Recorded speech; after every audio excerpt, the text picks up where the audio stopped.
Bam. Also, for some reason, Wizard was the only mod over on the Tube side. So if we can get someone to go over there and help them out, I would greatly appreciate it. I'll tag them in a second, actually. I'll tag them in a second. So, with that being said, welcome into the show, guys. Welcome into the show. Today, we are going to be doing this live. I am not really in the mood for the contention, although I'm sure it's bound to come. At least with this topic specifically, it's not so much as welcoming as some of the others for the nonsense. So I'm looking forward to it. The last one we held was pretty good. I think we ran that shit for 4 hours. I would say the first two and a half was solid. Thank you, Mel, for the gifts. I appreciate you. The first 2.5 hours was solid, and then the end, Trump supporters did what they did best, but it is what it is. Continue to tap the screen, share out the live with your friends and family, repost, add to your story. Knock out the 1 cent gift codes to get us boosted out in the FYP. Super important that we always do that at the beginning of the show. Send your daily heart me's. Not me, not even sending my own daily heart me on the backup. Let me get that out the way. Bam. There we go. So, as this goes, I'm a progressive asking me questions. This live is the point of this live is to speak to individuals on all sides of the political spectrum who may have some questions that I can get answered for them. So you could be a Republican if you want to know something. You could be a communist and you want to know something, my position, what's happening in the world, recent bills and actions either by the Democrats, things in Virginia, or better yet, how Kash Patel is unraveling because, again, he just had a lawsuit recently fail. Where a court ruled against him because he said that this one person was defamatory and they did it intentionally, and to come to find out it wasn't that case at all. But if you are an individual who would like to have your question answered, you may request it in the box or calling the number on screen, which let me double check and make sure that number is working. I hope it is. I think it is. It should be fine. I'll keep the tab open for a little bit. Looks like we have our first guest. Let's get this show on the road. But yeah, the rest of you guys know what to do. PG Howie, got a question for me? What's going on, man? Got a question for me? Yeah, I'm trying to figure out what's going on with all this YouTube stuff. Like TikTok's not enough for you guys anymore. Everybody's on YouTube. Yes. It's like a dual. So when it comes to content creation, you push yourself out on all platforms available. That's how you capitalize. That's how you reach the most people. Yeah, but you were on TikTok for a long time. It's not enough for you anymore.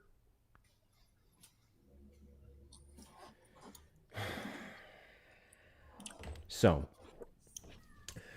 if you want to be a huge creator, if you want to grow as a content creator, you use all avenues available. What is the point of me sticking to TikTok versus getting on Instagram, where I've also been, and YouTube, where I've also been for over the past 6 months? Yeah, but why would I only want to talk to people you have on TikTok? 106 viewers on TikTok. You used to have a lot more. Yes, TikTok has been through several algorithm changes. So why did you fall off on TikTok? I didn't. You had way more than hundreds. Sure. At the beginning of every single live, there's always a slow start for some more than others. I'm not Santana, so there's that. Yeah, no, you were pretty popular there for a little bit. I'm not Santana. I'm not Parker. I'm not Dean. Who's Santana? I literally just got 50,000 followers a couple weeks ago. Yeah, but you could easily nail 400. I do. I get more than that on average, including with this topic the last time we ran it. I don't know why you're so concerned with my numbers. Are you up here to nitpick at my base and what I get in? No, I was just wondering what happened to you, man. I remember you from a year and a half ago, during the election. Yeah, an election year is where I literally got the most people watching, with the most people engaged. That's what happens. Okay. Yeah. So is that all you got? You're more popular during an election year, and now you're just That's trying where to. the majority of us got our start. Okay. So what are you doing now? The same shit. What's going on now? Just bashing on Trump? I mean, bashing on Trump is very heavy. Yes, he's the president of the United States who does a bunch of stupid things. Okay. All you got?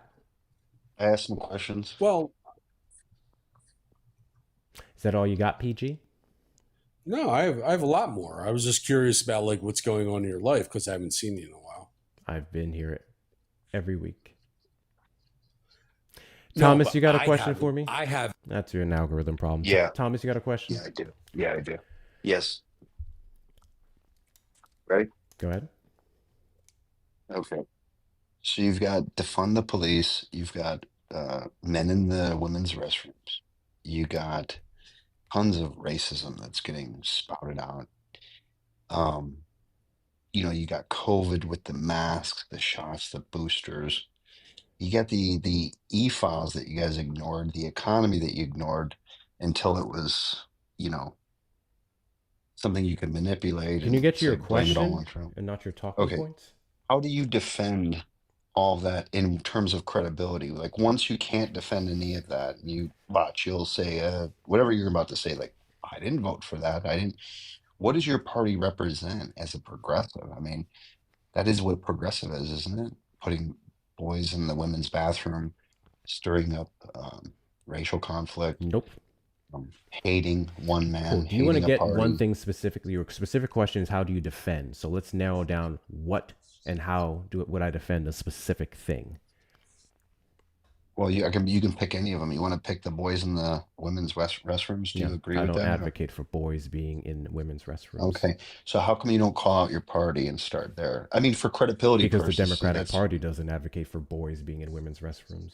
Okay, so it is total denial. Okay, and so that would go with defend the police as well. The defund the police. Hold on. I don't know how you Also, jump to another minor thing. attractive I don't know people, how right? you jump to another thing. Also, minor attractive These people are all is not things Democrat. that These Democrats push. these are all progressive. Hey. I have to be able to answer your question, okay? I understand. You have a script. You got to go over all your things, your rhetoric, your rambling before people actually substantiate things. Give me a second to answer your shit, okay? Cool. God bless you. I can't defend boys being in women's restrooms outside of a woman who could have a baby or a child and need that child to go in the bathroom with them because that's not something I nor the Democratic Party advocates for. We say women in women's restrooms, men in men's restrooms, okay? That includes trans women, that includes trans men. You're going to say trans women aren't women. And I'm going to tell you there's a difference between sex and gender. Then you're going to deny it, and then you don't know the terms, and we can go down that merry-go-round. But the point is, what you claim to be happening isn't a thing that's happening. And that's why you lose elections. Yeah. Mm-hmm. Yes. Who loses elections? He's not talking to you, Thomas. And I wasn't talking to you, PG. Cool. So you said something about us also defending. You didn't have to mute. I don't know. What was the other points that you made? Well, just like that, I guess. So you do defend boys in the women's restrooms. You're down with that, whatever way you want to. Yes, give I am us, down for your trans opinion on people that. using whatever restroom that they identify as. Yeah, we're not down with it. We're not down with it. The We're men well and women's aware sports. of your lack of understanding when it comes to the differences between sex and gender. Okay, but Thomas, what do you think about the boxing? Thomas, it's a good thing because that's why they're losing elections. I have someone who can speak to men's Yeah, I know, boxing. but I'm just when he says things like credibility, I'm just like trying to like help him. Like I know I'm helping him here, but just to save him. What do you think you're helping me on? No, it's okay. Let them keep doing. Shut the fuck up, PG. What do you think you're helping me on?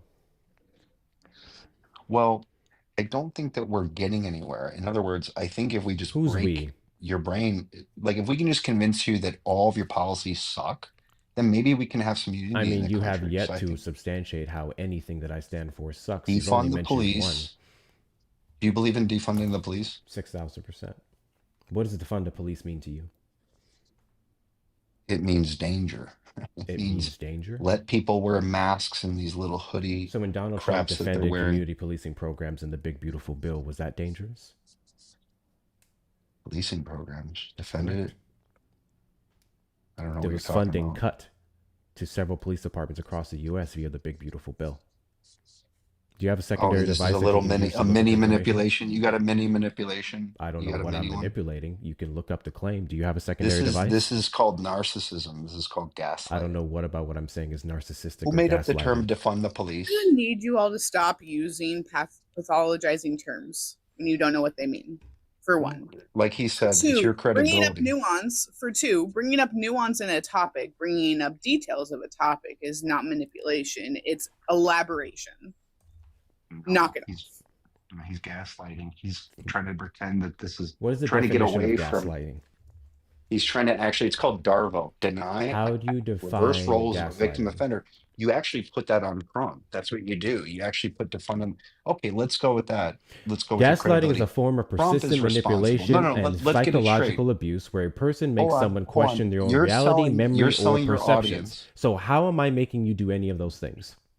Okay, so you're going to teach your audience that Trump is the one that created defund the police. Do you see what I'm saying? I'm This is called sorry. When did Darvo. I say that Trump created defund the police? Well, you brought up Trump that the big beautiful bill. This I'm was a way sorry. that So you could bringing get up some- Trump defunding the police in the big beautiful bill that the majority of Republicans voted for in the Congress and in the House and the Senate is somehow saying that Donald Trump created defund the police. Is that the argument you want It's to go called down? gaslighting. What Gotcha. did it have to do? So You brought it up. Gaslighting You would brought be it up. your premise. Which You your brought premise it is up. that I'm alleging that When Donald you Trump were- created when it. you were I would faced never with- say something so asinine, such as Donald Trump created defund the police. You made up what you heard and what you thought I said or what you want me to say so that you can fall back to this gaslighting argument. And unfortunately, that's not reality. So I find it so you funny can't when you debate. try to open You're up your going to fucking conversation mute me. talking shit You're about going to mute transgender me. people, a group of people who you think don't You're live gonna in get reality, but you just these made something up that off. never was said, and you was building an entire argument off of it, and a word gaslighting that you can't So even define. you suck so bad that you have to use the mute button. Yes, I muted you You because I can't was have a answering you and you conversation. couldn't shut up. Is this the part where you run and No, cry? that's not true. That's this the because part you're where you an run and angry, cry? controlling. Is this the part where and you run and got cry? offended Or do you want to because address the can't fact defend. that Donald Trump defunded the police? That's hilarious. Look at you. That's called Darvo. This is called Darvo, folks. Deny it. Accuse, What did I deny? reverse roles. What did I deny? Victim of What did I offender. deny? What did I You're deny? denying that defund the police is a progressive When did I deny that? advocated by the When did I deny Democrats. that? What do you mean? You just brought up Trump. Did you bring up Trump? Oh, wait, I'm sorry. Did Talking you about bring up something Trump did deny something else? Yeah, it's called Darvo. Hey, check this out. Deny, Check this out. accuse, Check this out. Let's deny, play this game. accuse, Let's play this game. reverse roles of victim and offender. Let's play this game. So You just did. bringing up the fact just got that caught. Donald Trump supported SB4, the redistricting Here he is plan running from his in policy. Texas. No one's running from this policy. You're actually You're running from this running policy from your because you don't want to policy. talk Brought about up Trump. Thomas. This is why I'm Thomas, muting you, Thomas. Thomas, because you don't know how to Impulse control. shut up when I'm speaking and addressing what you brought to the table not gonna here. listen to you. I know you're going to run, and I'm going to Trash. continue to talk. So bringing not up the fact that Donald Trump supported HB4, Talk to the your- redistricting in the state of Texas, does that negate Democrats and how they're attempting to redistrict Virginia and they won their vote yesterday? We're talking about defund the police. He brings up redistricting. I'm making What a point clown. with an analogy. Have you ever heard of an analogy, my clown. guy?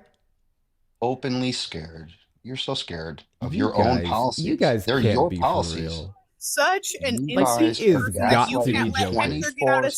sentence, This Thomas. has to be a joke. 24/7, but you can't. This You has to be can't- a joke. progressive. Ask me a See, question. I'm gonna tell you to shush now. This I'm has gonna- to be a I'm joke, gonna- You bro. can't I let don't give a Hector fuck. get a question out because you are so insecure about your own stances. So what the fuck No, are you he's doing running. critiquing He's got him? to be He's joking. running, and we all know it. And for you to sit here and defend it because you're a disingenuous clown, just What like did I him. defend? You can't You can't answer the face it. questions. You bring up Trump. You bring really up can't some answer other questions. bullshit.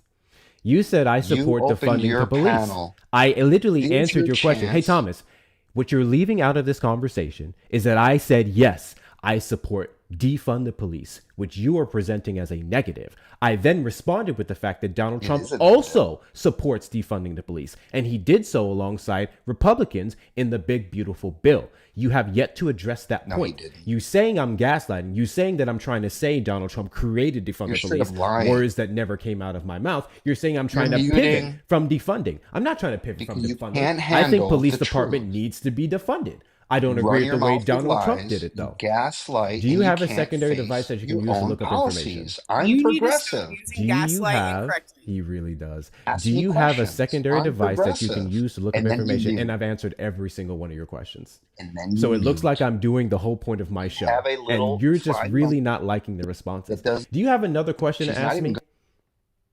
Do you have another question that you want to ask? Tell your moderator stop. Do you want to ask The another little question control now? freak. Do you want to ask Little another question? losers. Thank you, Democrats Devin, for the potato. I cannot defend appreciate their you. positions. I literally defended every Democrats one of have them that you never brought been up able. so far. They run. You they literally hide, brought up they two positions, change. and I owned it. You can't shut the fuck up long enough for anyone to answer a question, Thomas. How much you You're want to so bet? We can fragile do that you who's have to be the talking, one who is speaking the talking, and who whole is muted. time. Do you hear that? I'm talking and you just talked over Your me guys had the again. Like mic you the have whole no time. impulse control. You have no Thomas, impulse do you control. have You can't another keep your question finger for off me? the mute button, you little. Thomas, do you have another question for me? I got the panel, guys. Thomas, do you have another question for me? I can ask you every policy. Thomas, Abortion. do you I can have ask you another question for the me? border. The Thomas, border. do How you do have defend? another question for me? Yeah. Yo, How do you have another defend? question or How do not? you vote it? How do you vote Joe Biden in? I didn't. Who opened the border? I didn't. Why would you do that? I just answered. Why I would you didn't. defend that? Do you have another question for me?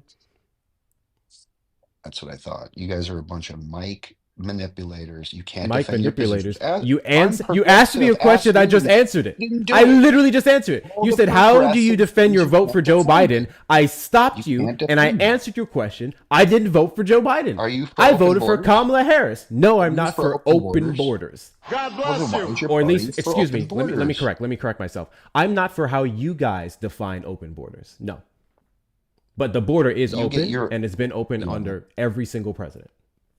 It's Except open right Trump. now.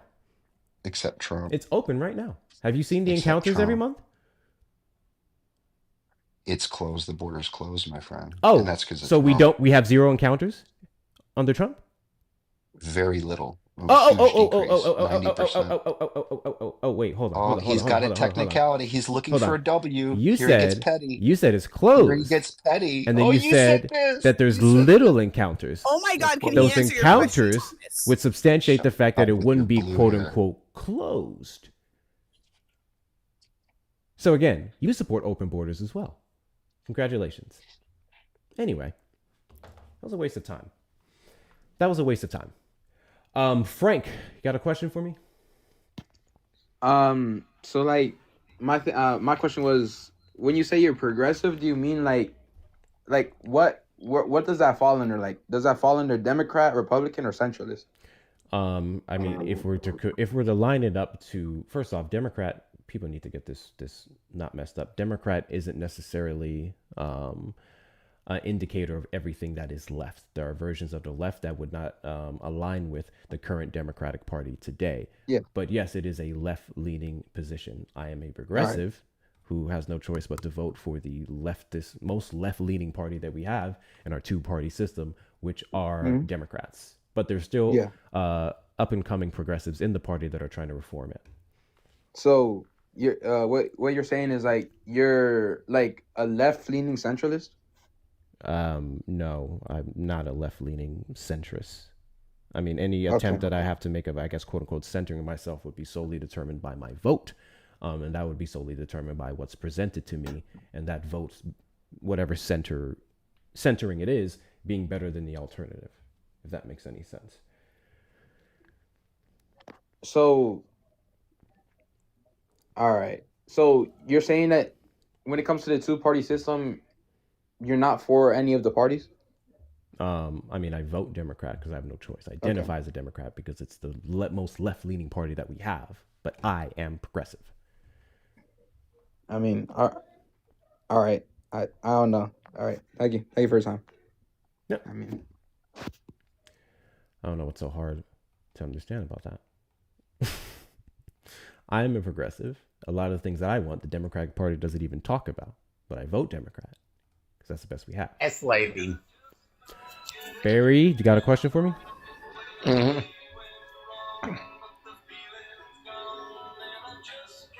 It's one of the gaslighting. Here. What? Yep. Gaslighting. That's exactly what it's doing. So Hey Barry, are you aware of the fact that you're on a Busy TikTok doing a panel? lot. He started telling him to go fuck himself and leave.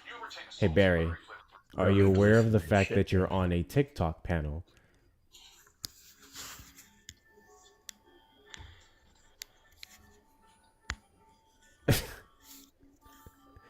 Barry.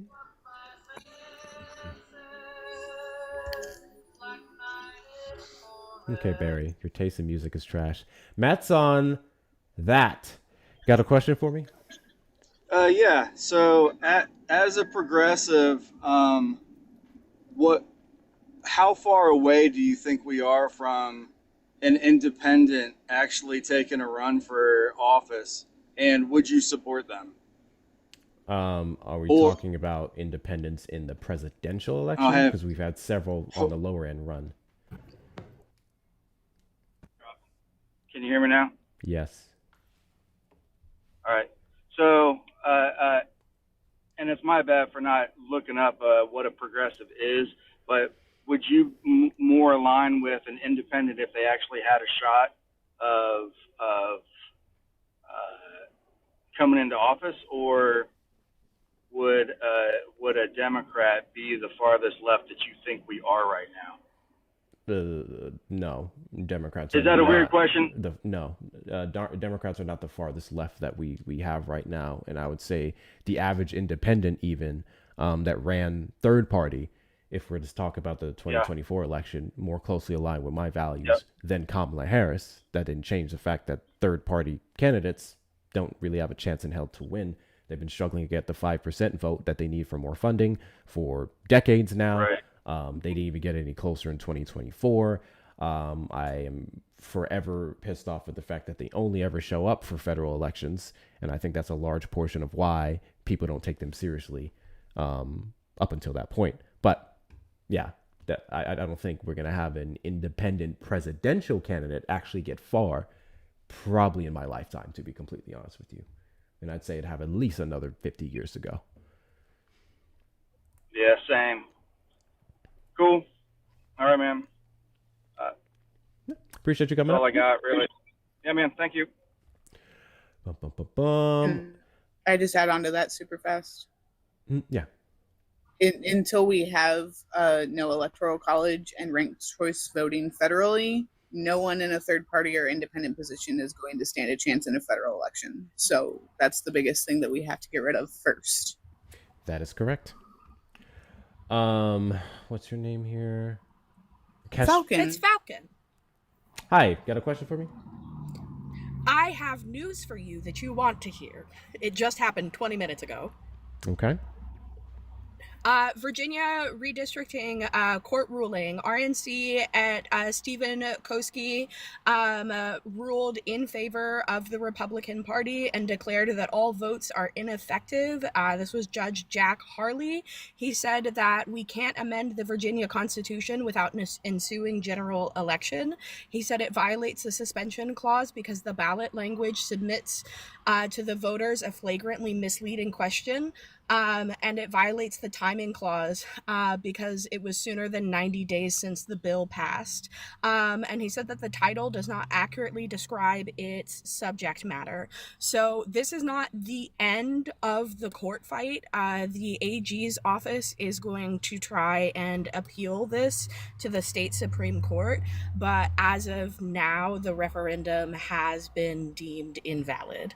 If you are looking for a source, the only news outlet that's picked this up so far has been Midas Touch, but I have pictures of the ruling if you want me to send them to you. We just got them in our coalition a couple minutes ago. Expected. Yeah, that's expected. It's bound to face legal challenges after it passed, of course.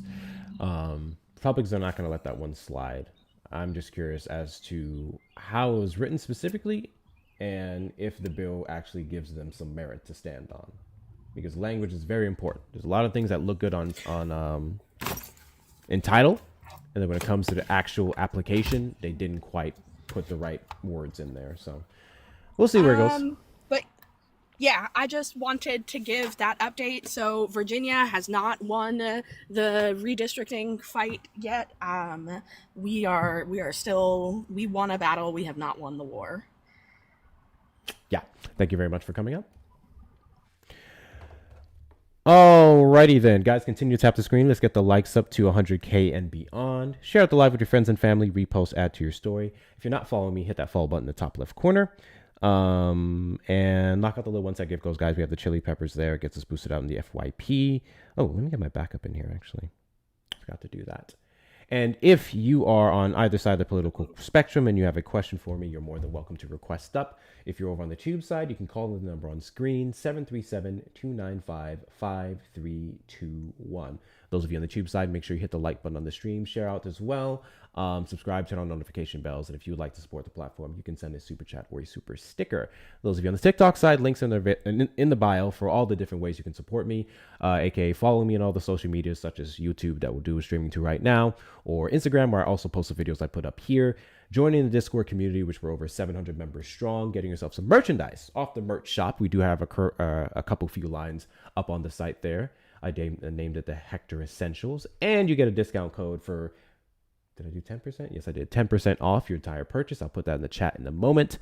And of course, you may donate directly to those links in the bio. Cash App, PayPal, Venmo.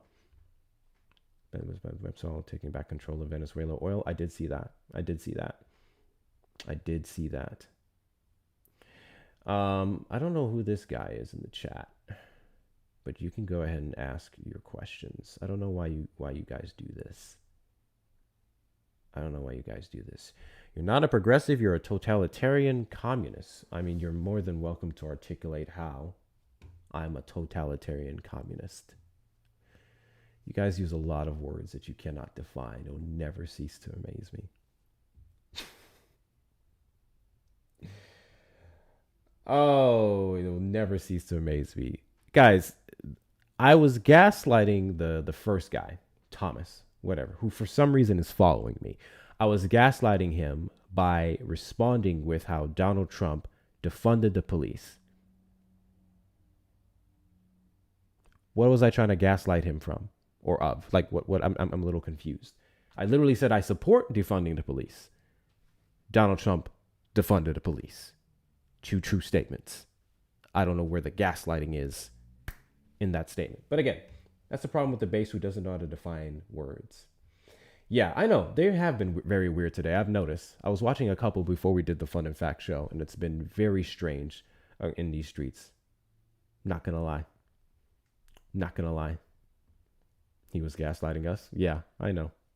I did want to show you guys this while we're waiting. And I did not get to cover this in the show, but that's cool. While we have downtime, we can talk about it today. So, for one, when we talk about, oh shoot, I really forgot to talk about this. David Scott is dead. David Scott, he's a member in Congress, served Georgia's district. He is a goner. It was released this morning, and he was 80 years old. First black chairman of the House Agriculture Committee. He was looking at his 13th term. He was facing criticisms of his age and competence way back in 2024. He doubled down. His wife doubled down, said the only way he gets out is if he bows down. And I guess the Grim Reaper decided to make him do that. So RIP David Scott. I'm not the most familiar with him other than the fact that he's a black Democrat. And quite frankly, outside of the unfortunate events of his passing, I actually don't care. And what I mean by that is I think it's crazy that we have people dying in Congress, like people literally that old to where they're serving their constituents in hospital beds. That's not how things should run. There should be a line. And should be a point to where you're gone. And again, I'm not one of those people who thinks just because you're old means you can't run. I would never say something crazy as after 60, you can't be in Congress anymore. But after the point of where you're literally showing decline and you have to spend a good portion of your time doing other things to keep yourself alive versus actually serving people, then it's time for you to like pass the torch. I'm just saying. It's unfortunate that he's passed. I'm sorry about that, but this can give a seat up to someone who's going to be there for another 30, 40 years. So there's that. I think I just found somewhere that you're nicer than me, Hector, because I fully believe that we should have age limits. If you can't run for federal office until 35, then I think it should be 35 to 65. You get 30 years, that's it. Go away. Yeah. I mean, I don't mind a age limit of like, I don't know, 70. I feel like after 70, sit your ass down. But at the same time, I'm not care. I'm not like gung ho about it. I'm not gung ho about it because I think we do have some pretty like worthwhile 70-year-olds, to be fair, or over 70-year-olds. Yeah, term limits would make more sense. You shouldn't be able to enact laws you won't be around to see. That would be a difficult thing to pass.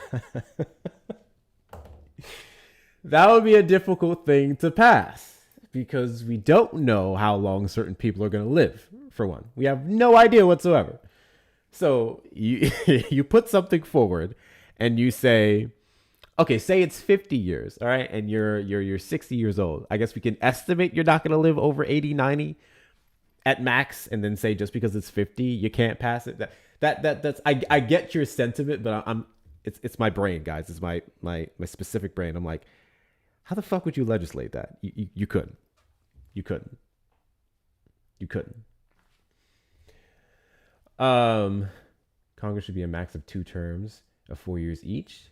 I don't agree with that in the slightest. I actually strongly disagree with that. No. I don't think a 2-term limit in Congress would serve us at all. That is way too small in my opinion. Term limits are bad ideas, y'all. It causes worse issues with money. I mean, I can see your point. I don't know if I'd agree with that, but I get it. I meant in a general sense. I figured. Because the problem is, guys, when you have people doing the work, and this is why ultimately I fall back to it's the voter's responsibility portion. If this person isn't serving you, then you get them up out the paint. And I know it's not always that easy. Obviously, I'm in Texas, where people like Greg Abbott is allowed to be as governor as long as he was. When we have Ted Cruz, who won his recent election, which I totally blame Colin Allred for, to be fair. But we have the decision to get them out. And then I couldn't imagine having someone who's like doing the work, someone extremely effective, being kicked out just because of a law that says you can't serve us anymore because, you know, ultimately your vote is the term limit. It is what it is. Your vote is the term limit. With that being said, if you have a question for me, no matter what side of the political spectrum that you are on, this is your opportunity to request up in the box and ask it, and I will answer it to the best of my ability. It can be on current politics today. It could be about my political views. It can be about whatever you would like. If you're over on the TikTok side, request up in the box. You are the demographic of people I'd like to have a conversation with. And if you're over on the Tube side, you can call the number on screen, 737-295-5321. Bernie is an exception. I do not know why y'all slurped that man up so hard. I really don't. Not shitting on the guy, at least not completely, but meh. It's going to happen to Jasmine Crockett. Her term ends in January. And then she can run again, I think, in 2029. Is it 2029? No, her term ends in January, that's all. She's still in Congress. She's still on several committees and boards doing the good work when it comes to AI, agriculture, spearheading investigations into Trump officials. Yeah, she's there, but her term's going to end. That's all that is. I think cognitive tests are better than ages. I agree with that. 6,000%. Open them all up to a cognitive test. But not the one not the one that Trump talks about. Why am I blanking on the name? Not that one. In fact, let's go over that, bro. Let's go over that. Because I actually meant to do a video on this forever ago. And I keep forgetting. Let's go over that. While you're looking it up, though, I have a quick question for you. Mm-hmm. Because, like, over the last 48 hours, I've seen a bunch of people posting, like, Kamala and Buttigieg are, like, the, like, now being talked about ticket for 2028. What do you think? I disagree with that. All Kamala Harris said is I might. So people saying that she's going to do it is kind of crazy. I think she's been enjoying her work outside of the political system. I think she's shown criticism and all the ways it's been ineffective. And I think that's where she may end it. When it comes to Buttigieg, I have a lot of respect for Buttigieg because I really respect people who go into the lion's den and show the lion's den's asses, MAGA Republicans, or B is able to do it with the most calm spirit. Like he goes on these shows and he just cooks. He just cooks to the point where many Fox News officials and whatnot, they respect him. That man owns Fox. He really does. I respect the hell out of that. I don't know what his other positions are. I know he has some like struggles with like I guess the black vote in his last race, but I think he would be a good candidate. Sure. I don't know about the spearheads or the what's the word you said, front runners for the 2028 election. I don't know about that. Unfortunately, we know who is looking like right now. Supervision. You got a question for me? You say that you're progressive, right? Mm-hmm. So what progression are you for? You for every progression besides the black community? Because I don't get it. I love when you guys answer questions and then you just infer that you really aren't here to ask a genuine question. You just want to ramble. But sure. What progression I'm for is progression of the black community, is progression of universal health care that would overwhelmingly benefit the black community the same way the ACA did, no matter how expensive it is. I am for the progression of civil rights and that no one president can come in and restrict it or halt it or pull it back. And several other things that you'd probably deem as woke and harmful. Well, if you just like open your eyes and look at the current condition of the black community, there's no progression in since the 70s. You just say the current rendition of the black community? No, the current condition. Condition. And we have no progression, but there's been other sub communities and groups and races that have progressed during them times tremendously. Where's the black community regressed? How do you speak on that? Where's the black community regressed? Are you not looking at our communities? You could say a lot of policies that trick our minds, but if you look at our communities and visit our communities and the conditions of our schools, supermarkets, Gotcha. living conditions. So you specifically said that we have made no progression, and you even went as far as to give me a time period since the 70s. Can you tell me, or can you give me a metric from the 70s to now where the black community has regressed? We don't ownership. We regress in ownership in our communities. We own less than the 70s? Yes. What would we own less of specifically? Business in our communities, community businesses. Do you have a metric for that? Do I have to look it up? I mean, it's just obvious. I'm not looking at anybody's opinion numbers. I'm looking at the current condition through my perspective. You're looking at the current condition through your perspective, which is an opinion that you may have. And if your opinion is rooted in what you see, which could be anecdotal, significantly, we'll say, what's the word I'm looking for? Segregated to your community, then that wouldn't be reflective in the entirety of the African-American population here in the U.S. Right. So, I mean, I haven't visited the entirety of the black community, but I've visited a plethora of communities in there in the same or maybe worse conditions as my own. And we're talking about living environments. We're not talking about policy that's been passed and then ghost people got them. You talk about the living environments and conditions. African Americans own more businesses today than in the 1970s, not fewer, with the number of black-owned businesses growing from 187,602 in 1972 to over 149,000 employer firms alone by 2021. Right, but is that benefiting the communities?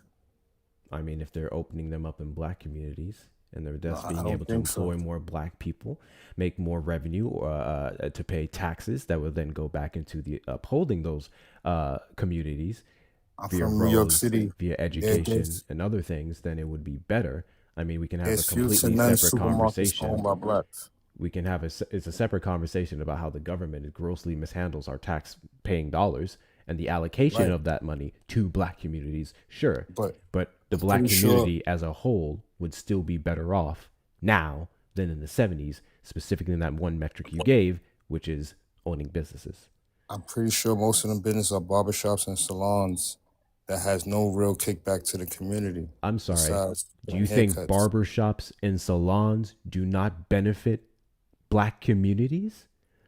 Not in We the whole pride shit, no. ourselves in our appearance, which is heavily Right. rooted in what happened when we came out in Where- any other way than clean and We neat. need to pride ourselves in our health and our finances. Sure, not our your, appearance. your appearance That's would the still problem, bro. contribute to your mental health, but I No. digress. There's been sir. many No, sir. many black people sir. are doing just fine in those departments as well. Right. But it's not beneficial to the community in a whole, like a supermarket or maybe even a Again, bank. every black business is beneficial to the black community, whether it's It the is black not, person though, Phil. who started the business, or it's is the not. black people that they would employ, or it's For their the people black that started the business. consumers. It would But be it's not good for it's all not of a them. business that uplifts the community. Yes, the person that started might get more money, get a Okay, better so car, your metrics whatever, of whatever. uplifting the community But it's is going not to be uplifting the extremely community. subjective. If you want to No, talk it- about it's the necessities generational of wealth and community. necessities and all those different things, that's a necessities is whole important, sir. another thing. Right, but the necessities are not getting taken care Okay, of. That's agriculture. the point I'm making. That's a We're not in that. necessity. We We're not in that. literally are. And We we are got not in screwed that over by field in the our government community. when it came to those kickbacks and how Well, funding if- or bailouts even given out by the government, in part because of, which let's government say, would that be? Donald Would that Trump's be this tariffs. administration? Black people didn't even benefit from those to the degree That that would be they this should have. administration. That is So- correct. so- and so past Trump made us stop. administrations. When I talk about black progression, when I talk about black subjugation, that supersedes party. Let me be super duper clear. But if we look at the party That's that's fair. doing better for said community, it would 6,000% be the Democratic one. Wow. Why, when we had Democratic presidents, that was not a thriving issue? What happened there? What? Why when we had Democratic presidents or agriculture, black people wasn't getting into agriculture? Why not? I'm Why wasn't sorry. people I'm interested sorry. in agriculture? I'm sorry. Do you have a metric to show that black people did not go into agriculture under, let's say, the last few Democratic administrations? What are you talking about? I mean, if they're not You there, have a lot of big if they're not features. there now, we speak on obvious. I'm not trying to keep pulling other numbers and opinions. I'm just trying to speak the obvious. sir. Numbers, empirical data is not opinions.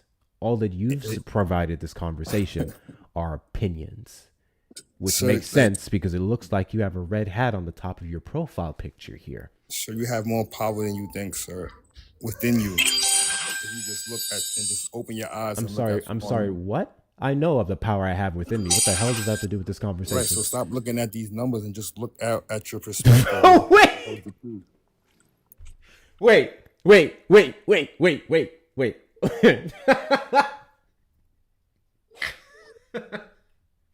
So you're saying that these numbers can't trick you into Don't thinking otherwise? look at numbers. Look at the power within you. Can you explain to me how the power within me can be utilized to look at how African Americans are affected by policies of any party today? Can you explain to me how I can look inward and see what you're talking about? First of all, get off of TikTok, go outside, touch some grass. talk Are to you some under people. the belief that solely That's based what off the fact that I run a TikTok stream that I don't go No. outside? I'm just giving you the answer that you want. Okay, got you. So, if I outside, go talk to outside, people. I see a Go black around. homeless person Go to different communities. around the corner at the local grocery store. I see this black homeless person there. That black homeless person is an example of how Democrats are treating black people and disparaging them today, right? No, that's not. That's what you're saying. What I'm saying is that if you That's look out literally at what the you'd be community, saying, because your entire look at who argument has been, owns- No, I that's just not look what I'm around. saying. That's That's literally what what you you've been put in- saying. that's I what you're just trying to look put in around, and I look What I'm around, and saying I is- don't see black people doing well. You I'm said you saying look is go around, to the and black black people community. don't have businesses. the We have businesses. less from the 70s. I was able to pull up Look at data the that showed that you're businesses. incorrect.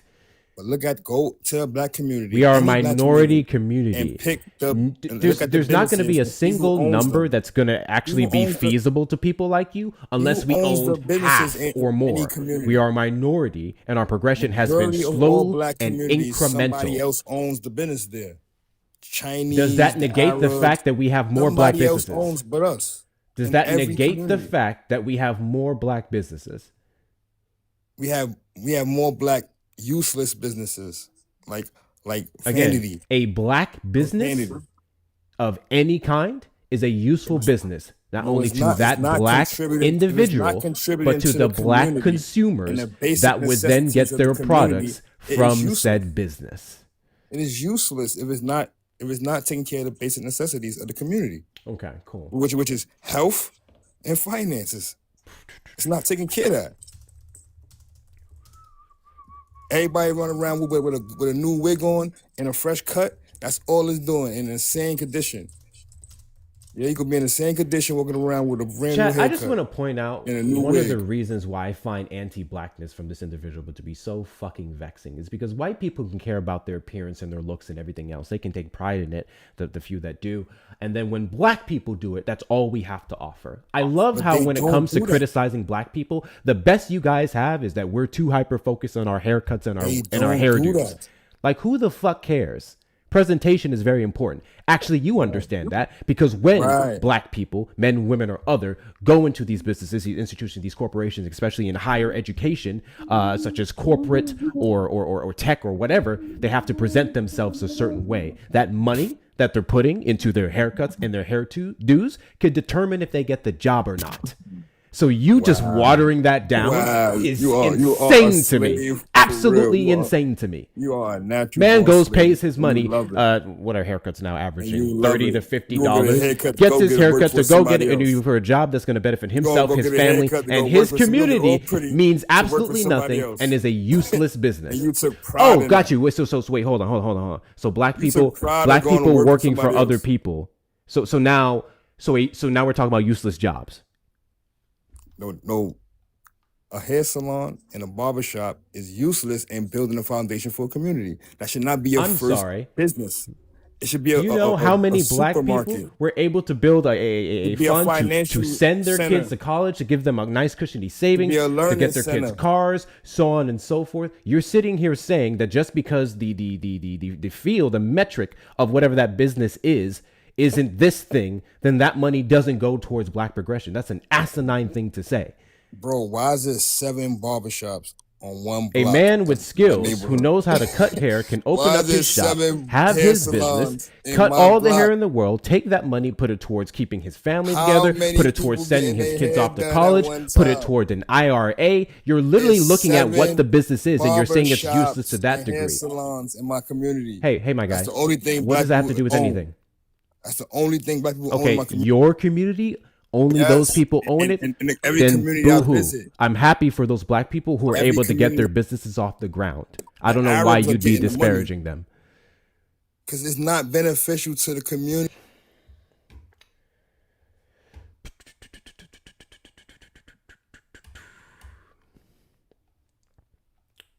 A black business is a black business. Because you deem it useless, that's a you problem. And then again, just because that business isn't in this key field doesn't mean that that money isn't going towards the next generation, specifically their kids, their nieces, or whatever, and getting them in the markets that you're talking about that is going to overwhelmingly benefit black people. You couldn't even substantiate how there's less black businesses.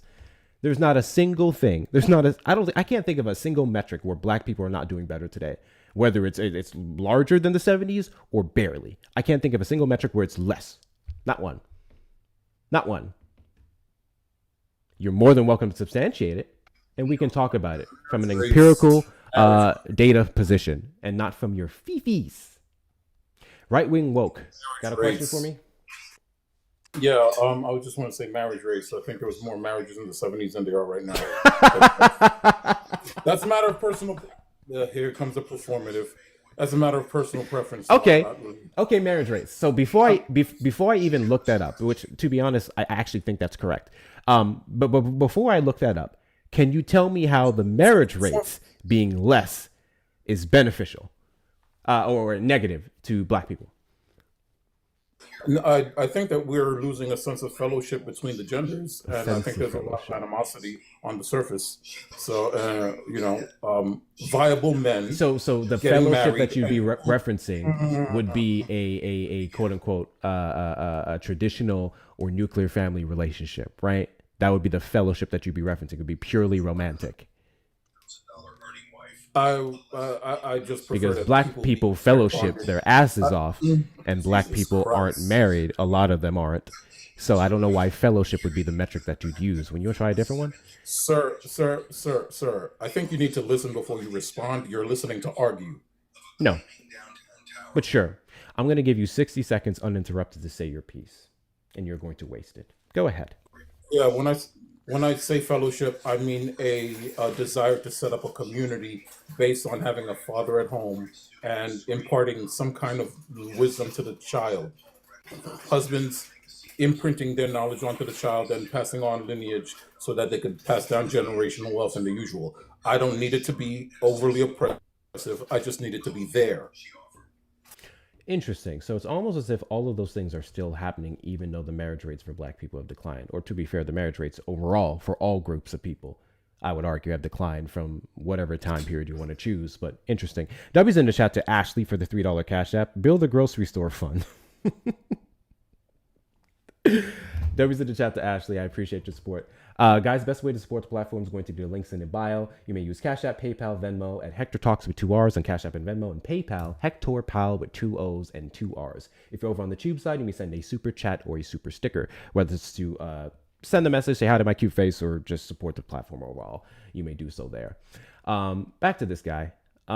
So again, this sense of fellowship that you're referencing doesn't have to be in a romantic sense. Black fathers still very much imprint their knowledge and information to their kids, whether they're in the household or not. We still very much fellowship. I don't know how you would use the marriage rate being lower as a negative. Call from Jacob. Jacob, you're on the line. Hold, please. I got someone up. You can respond, right wing. Yeah, the reason why we have a reduced number of people being married is because we have a reduced number of marriageable men, because the economy is shifting to automation, globalization, and a more competitive business environment. It's not just a matter of not having the fellowship. I don't even think we want the fellowship anymore. I think there's a lot of animosity. There's a lot of ultimately, I think a lot of men and women are just competing special interest groups for government resources. That's why we're moving apart from each other politically. Thank you, Lizette, for the hand. Yeah, we're moving apart from each other politically. We're cursing each other out. We're celebrating people who are unalived. I don't like where we're going, and if you do, that's fine. Did you define a marriageable man based off of the economy? Marriageable men solves problems, economic problems. That wasn't my question. Problems. How do you define a marriageable man? I think it's one of the first.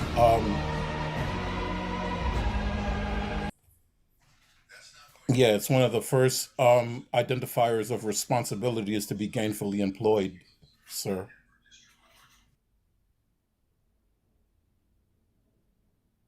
So a marriageable man is an employed man.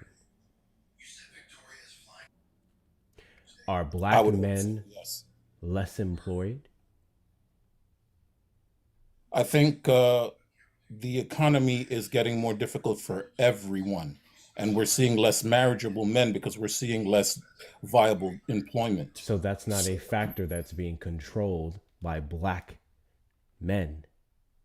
In fact, you would have then voted for argument. The guy who supported said unemployment when he fired a bunch of them on the basis of DEIA and them getting their jobs based off the color of their skin and not the merit of their labor. DEIA is Yeah, I reduction don't care to in get into social what you legal. think Yeah. DEIA is. I Okay, just want to then point out the you just fact. want to argue. I just You want have to a point out the clientele fact that of how you miserable people. define You have a marriageable clientele of men. miserable people. My guy. You're not a productive Hey, communicator. hey. You're not You a productive define marriageable communicator. men by Go employed men. argue with a female. I'm dude. unaware Bye. of, I know you're going to run. I'm unaware of this mass amount of black men that are not employed outside of factors that your president contributed to in the year of our Lord and Savior, your Lord and Savior, 2026.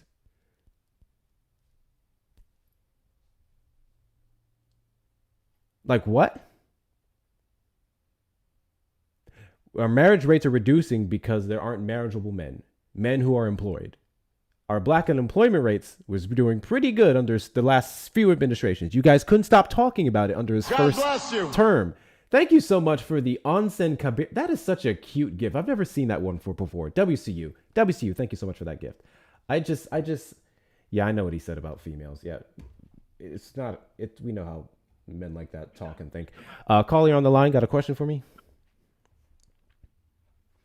Yeah. You may ask it. Can you hear me?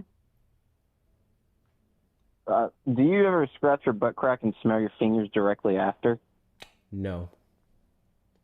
I do. It stinks bad. Not surprising. It smells like swamp, dude. You should eat it too. It's so. If you're over on the YouTube side, you can call in the number on screen, 737-295-5321 if you have a question for me. And if you're over on the TikTok side, you may request up in the box. Hit that little request button above my backup account. No matter what side of the political spectrum that you are on, you may request on in and present your question to me, and I'll answer it to the best of my ability. I know, Wakandan. I know. W's, thank you so much, Lauren, for the sheep leap. TikTok has added some cute new gifts I'm seeing lately. W's to you. Also, we're just hit the hour mark 8 seconds ago, and we are not at 100,000 likes. You guys know the rules. We try to get to 100,000 likes at least every single hour. Just because we're running this live and I'm not screaming at Trump supporters telling them that they should do a backflip off a balcony doesn't mean you guys get to engage less. I would argue this live above the rest of them needs all the engagement possible. So make sure you're double tapping the screen, get the likes up to 5K and beyond, 5K, 100K and beyond. Share out the live with your friends and family, repost, add to your story, knock out those gift goals to get us boosted on the FYP alongside sending your daily heart meets. And if you're not following me, hit that follow button in the top left corner. Same guy calling in. Let's do this one. Call from. Feminism is destroying the world. And To accept, press 1. To send a voicemail, press 2. Caller, you're on the line. Got a question for me? yeah. Do you think feminism's making everyone gay? No. No. It's kind of like this mouse utopia is turning into reality. Is feminism making you gay? No. I guess, yeah, good point. Not everyone, but increasing the percentages. Okay. How come it hasn't increased your gayness? I don't know. I'm asking you. I want you to think about it. If feminism being involved in someone's life is making them gayer, what's the difference between you and them? I guess I'm not falling for it. I'm not getting sucked into it. Not falling for it. What's there to fall for? It's an attraction. No, I'm sorry. No. Wow. I just literally thought of LGBTQ rights and stuff. I completely conflated those two things. No, there's nothing to fall for. It's simply women's rights. It's simply putting them up on a pedestal. I don't mean above men, but I just mean on the same playing field as men have always been on, because we live in a patriarchal society. No, but it's not a patriarchal society now, because it's the man doesn't have the say that he used to have. You think men having quote unquote less of a say, which I doubt that's the case. You think men having less of a say changes the fact that it's patriarchal ultimately? I don't think it is anymore. You know, the majority of people who serve in our government in every single branch are men. The majority of the corporations, businesses, Fortune 500 companies are men. Majority of capital are owned by men. And that's not only a United States metric, that's the world. So it would Well, still be, by definition, patriarchal. Well, there's other countries that are more patriarchal, and America is becoming less patriarchal. What? And other countries do have patriarchal societies. Every America's becoming less single patriarchal. country in the United States runs off of Oh, patriarchy. you know? In the world, everywhere in the it doesn't. world runs off of patriarchy. Well, eventually it will, right? If it goes too far feminist, it'll swing back hard, and then you get kind of like the women dressed. I think you from know head what to toe, far like the Arabs. feminism is. Someone said, hold on, come on, Hector, you know you think about it. I have an overactive imagination in general. Absolutely, thoughts have appeared in my mind of what that would be like, and then they're quickly met with disgust because I find men to be gross. I'm not attracted to men sexually. So That's the comment, or is that you? there's that. I was just responding to a comment. I mean, I find men to be beautiful. Like, there are good-looking men out there, handsome men out there. There's a difference between acknowledging something that's good-looking and wanting to fuck it. I don't know why you guys keep getting that mixed up. Anyways, back to you. Again, if you think that feminism is making people more gay, how come it hasn't made you more gay? Your answer was that you haven't fallen for it. So now my question was, what is there to fall for? Do you think feminism puts you at the bottom? Oh yeah. So if the feminism, because okay, maybe not for me, but maybe a lot of guys out there that can't get girls, they think that the way they could get them is to be more feminine and let the lady be dominant, because more ladies are becoming more dominant. I think there's more ladies in the workforce right now than men. First off, you're right. I'm going to agree with you there. I absolutely think feminism is making it more difficult for men to get with women. And I think that's one of the best fucking things that could happen. You know that most societies, or not most, all societies, when it swings too far into the feminine, that they collapse and crash. Can you give me an example of society that has swung too far this is a weird conversation. Too far feminism and that crashed? Probably those the Muslims that dress their women from head to toe. You think Muslims are feminists? No, not now. Or Islam? In the past, it swung too far, and now. Can you give me an example of how a Muslim society swung too far feminist and collapsed? No, that's why. No, that's the end result. If it does swing too far. Wait, no. You're saying it's the end result. You said it's. I believe you said it's happened. Or you're now saying that it hasn't happened.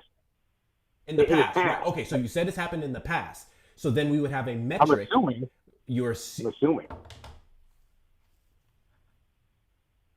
You know what happens when you assume? Yeah.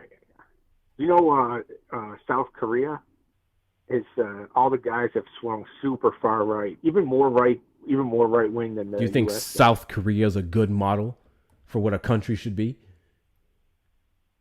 Not North Korea, South Korea. I just said South Korea. Do you think South Korea is a good model for how the U.S. should be? I don't know. It's just it's interesting because they have the lowest birth rate of all of the countries. I think it's like. Look no further than this fucking caller as to why men can't get with women. The lowest in the world, if I remember. In fact, I'm pretty sure he's white. Now all the guys are. If you don't mind me asking, what race right. are you? I'm black. What race are you? What race you think I am? I think you're white. Does it count if I got a quarter black? Is that too white? Where's the quarter black come from? It's like a half, and then another half. So it's a half, and then the half parent, and then with the white is with a white. So it's a. What do your parents look like? Super, one is super white, one is, kind of swarthy looking. Hey, buddy. I hate to break it to you. This may be the first time you've heard this or anyone has told you. But you're white. And it's okay to be white. I just want to let you know. It's okay to be white.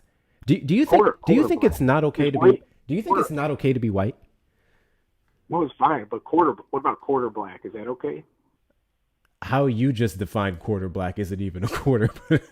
I digress. W's in the chat to Vincent for the $5 Venmo for the special interest group for the special interest group for marriageable men experiment from the government before they take me away for giving away their secret message delete.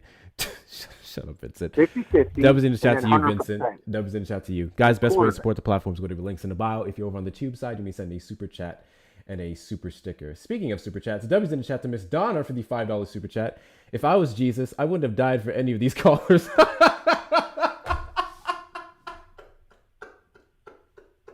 Kamala's quarter black, but she's also 50% Indian.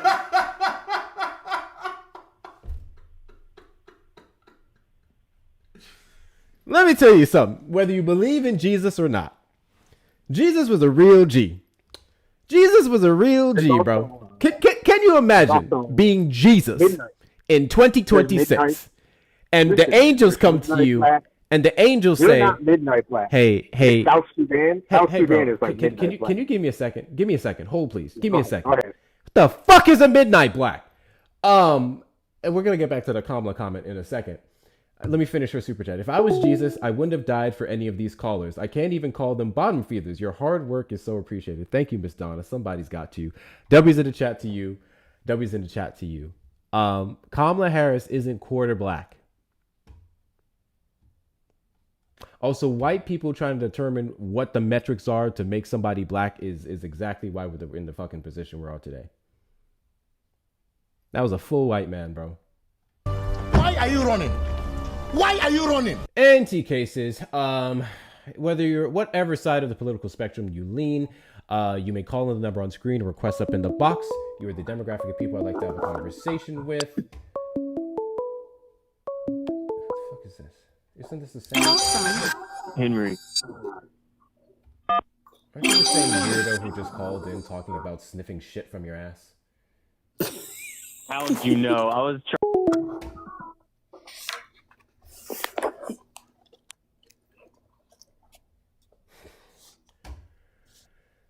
It's Arch. Got a question for me? Yeah, hi. This is the first time I've been listening to you, and I have enjoyed every second. My question to you is, as I was listening to the man who didn't believe that Black people were contributing to the economy with good businesses or proper businesses or whatever, I was just wondering, do you think that the older population doesn't understand what today's jobs entails? Like how a lot of people work from home. People like you can have income through streaming, and there are other people that make tons of money through video games. I feel like this person didn't understand that, first of all, Black people absolutely 100% contribute to the economy in incredible ways. But I don't think he really understands that not every job is, a plumber or a doctor. So I don't know. Yeah. I just found that interesting, and I was wondering if that has ever been brought up before. I don't know how you define older. I would say he sounded like in his maybe mid to late 30s, early to mid 40s.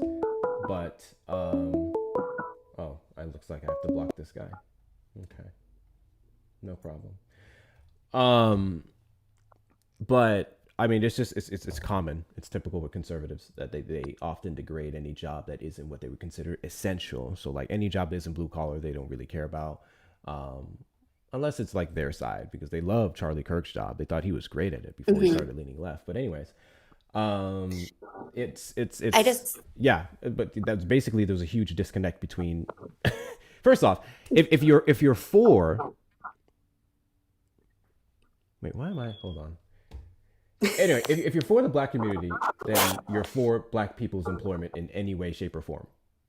And you're for the black consumers and the people they would contribute to, whether it's their families or the general public. So that's the end of that conversation. But again, conservatives have a very narrow view of things. So there's that. Yeah, I'm a teacher. I'm a music teacher at a Title I school. I'm one of 2 white teachers, and I have 700 students. All the other teachers, this is South Carolina, they're Black, Latino, or Asian, and it has been the best working environment I've ever had in my entire life. So I just found it really interesting how that caller was putting you guys down, and then also saying that salons and barbershops weren't legitimate businesses. I was yelling at my phone, but I realized that I'm taking up time and I didn't really ask you a valuable question. So thank you. Kind of did, but yeah, I appreciate you coming up. Appreciate your support as well. Thank you so much. Okay, thanks. Bye. Yeah, that was pretty crazy.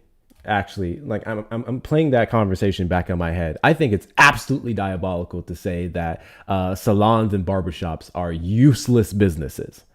Many of the same salons and barbershops that don't only serve black people. Like, what? First off, I'm in Texas, bro. The average black barbershop got people a lot lighter than me in there, speaking Spanish, hombres, up in that motherfucker enjoying them cuts. What are we talking about? What are we talking about? But yeah, well, I guess he wants black people to be grubby. I guess he wants black people to be grubby. So, whatever. Call from Big kinky cock. to accept, press 1.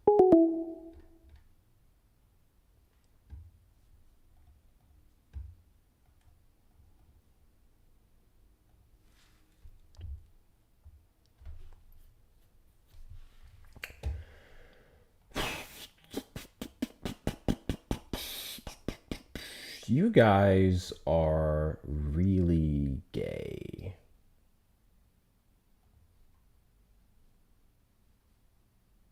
And there's nothing wrong with that.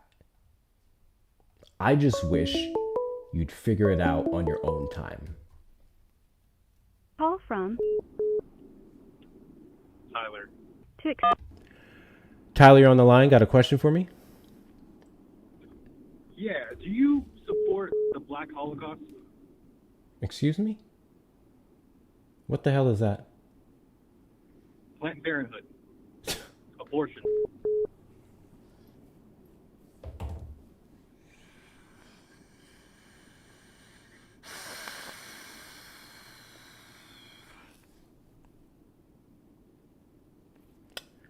I support Planned Parenthood and every woman's right to make a decision about their own bodies regarding a fetus before the point of viability.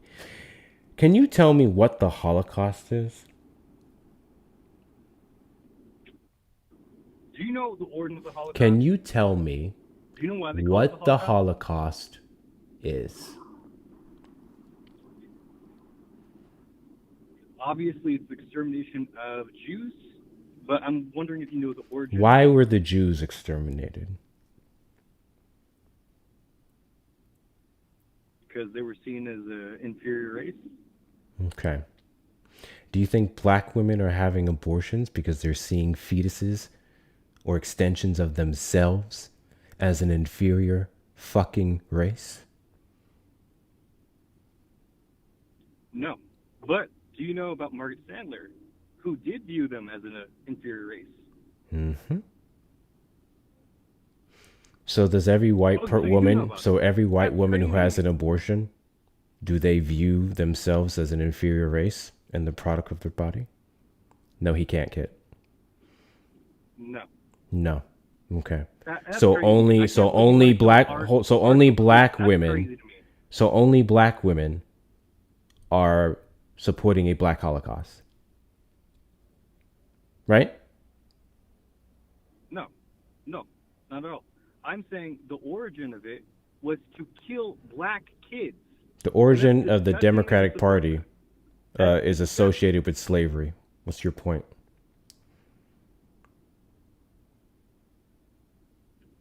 Okay. You didn't think this through before you called in, did you? No, I think it's disgusting that you support the extermination of your own race.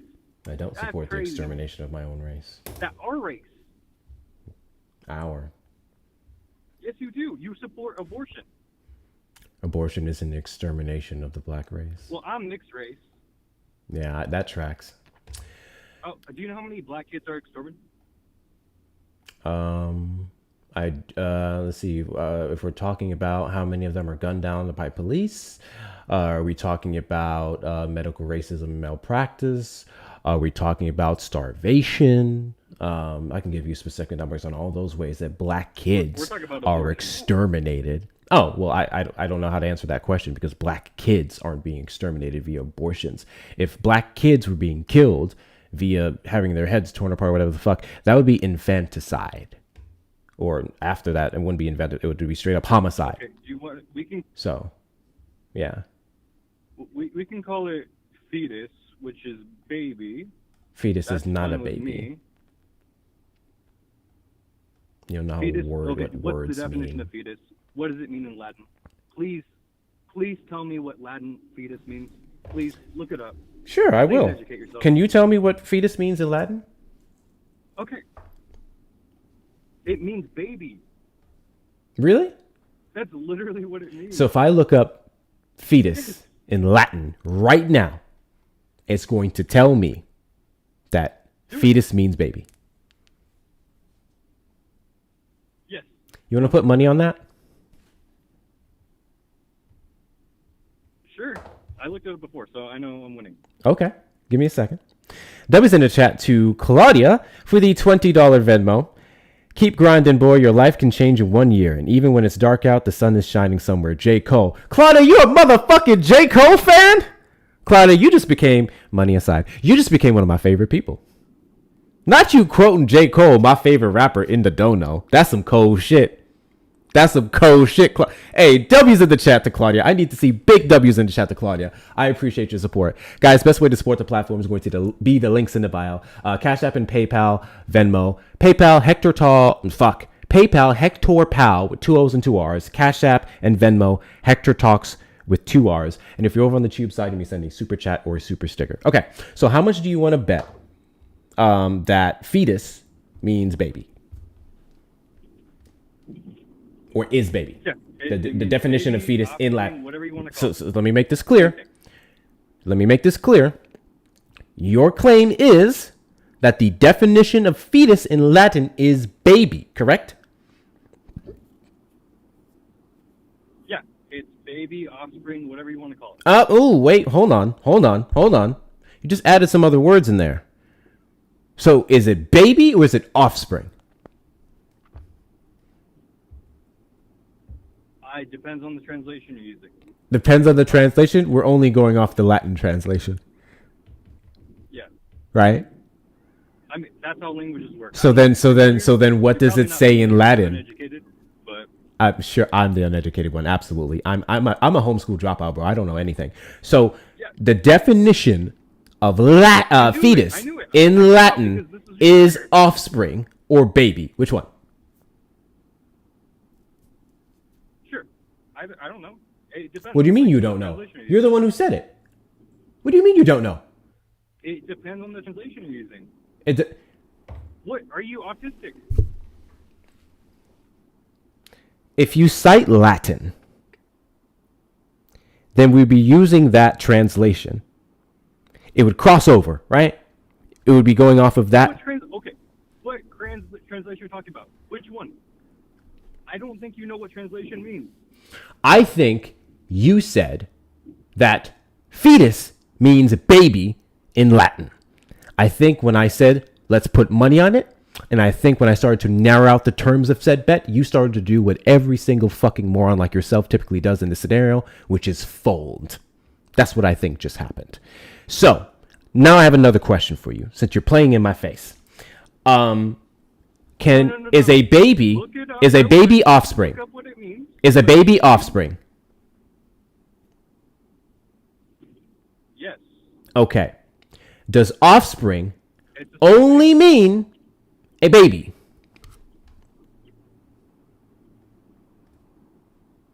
Yes. Yes? Yeah.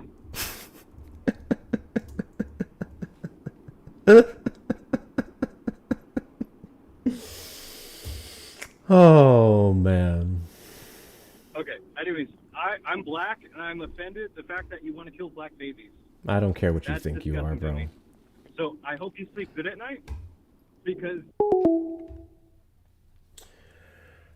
First and foremost, guys, a fetus would be an offspring to a mother, to a human. Duh.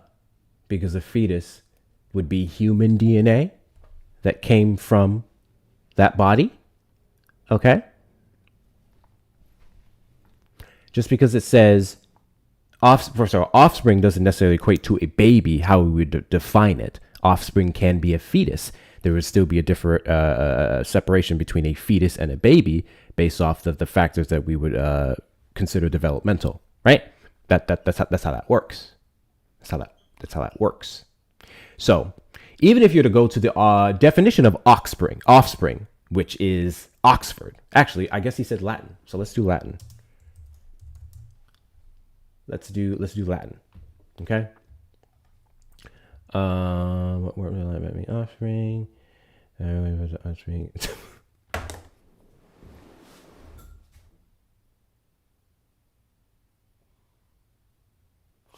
Guys, before I say this, I want to let you guys know something, okay?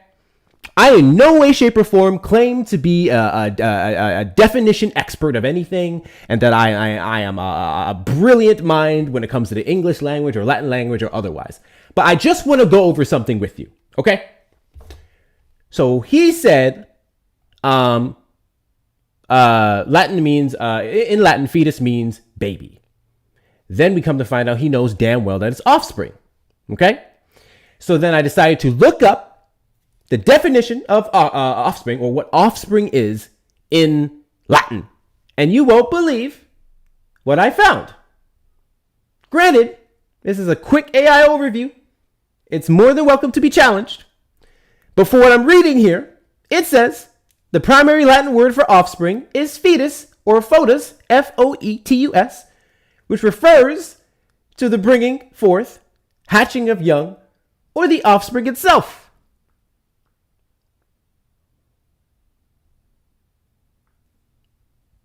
But it depends on which translation you're using, though. This is Latin. Since he wanted Right, to but it bring depends everything on to the Latin. translation you're using. Well, he was bent on the Latin one. It depends on the translation. So, the problem with this, and how this all comes full circle to not substantiating whatever pathetic fucking point that this hybrid moron was trying to make, was that, A, how we would define it in terms of all these different languages, or you going to another language and hoping that it says baby to substantiate it being some type of murder or black holocaust, would be extremely subjective. B, if you're going to point to Latin, make sure that the Latin definitions substantiate what you're claiming. And it didn't. Mark, you had something before I get on to the next guest? Yeah, actually, I had to kind of two questions. So, the first one is, why were you at a barbershop? What are you getting cut there?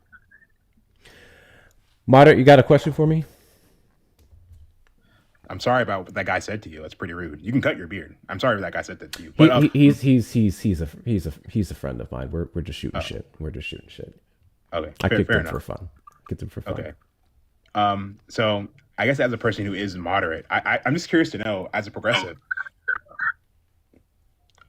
what's the deal with like Gavin Newsom? Because I always hear a lot of people, like, I guess people who are more progressive kind of like shudder when he's like mentioned as like the possible nominee. Like, what's the deal with that? I'm just curious. I've never understood that. As a progressive, what's the deal with Gavin Newsom? Yeah, like because do you know who Santana is? Yep. Yeah, so he talked about if it was Gavin Newsom versus JD Vance, he would hold his nose to vote for Gavin Newsom. Like, why are you holding your nose? Like, what's the issue with Gavin Newsom there? Gavin Newsom isn't progressive. Yeah, but I'm saying, like, well, what policy of his like make him such a like not horrible candidate, but not like. I think there are fiscal responsibility concerns in the state of California, which he presides over. That could be an issue federally. I think that he is not head fast on several civil rights positions, specifically when it comes to the equal treatment of trans people per the law, where he got on a podcast with Charlie Kirk and basically sided with him to some degree, or leaning towards his position on their position in sports. I think that we can do infinitely better than Gavin Newsom. Okay, are you talking about when it comes to saying like? Cause I remember from what I've heard, he said he would just leave it up to the committees, like just let them deal with it, is what he said. Correct. No, I don't think that's what he said. I think he talked about how there is a concern and he disagreed. I'll tell you what, it's been a while since I've seen the clip actually, so let's see if I can find it here.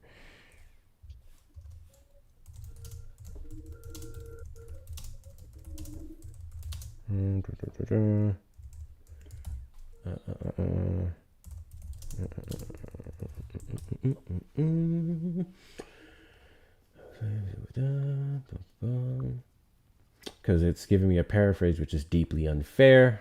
I'm going to make sure I get the full clip just to be clear. BBC News.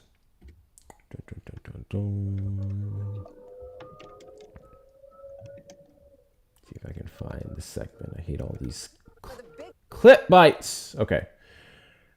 We're just going to kind of, I guess, skip through this NBC segment because I'm not going to Charlie Kirk's page and looking for it. Load up. Boom.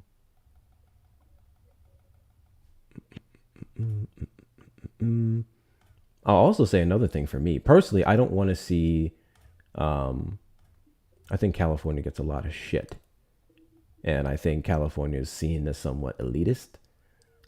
While I would never put a preference of a candidate from any particular state, I personally wouldn't mind to see more down-to-earth person who actually came from lower to middle class upbringing to be the presidential candidate of the United States versus another person who kind of was born into privilege. But let's see what he said here.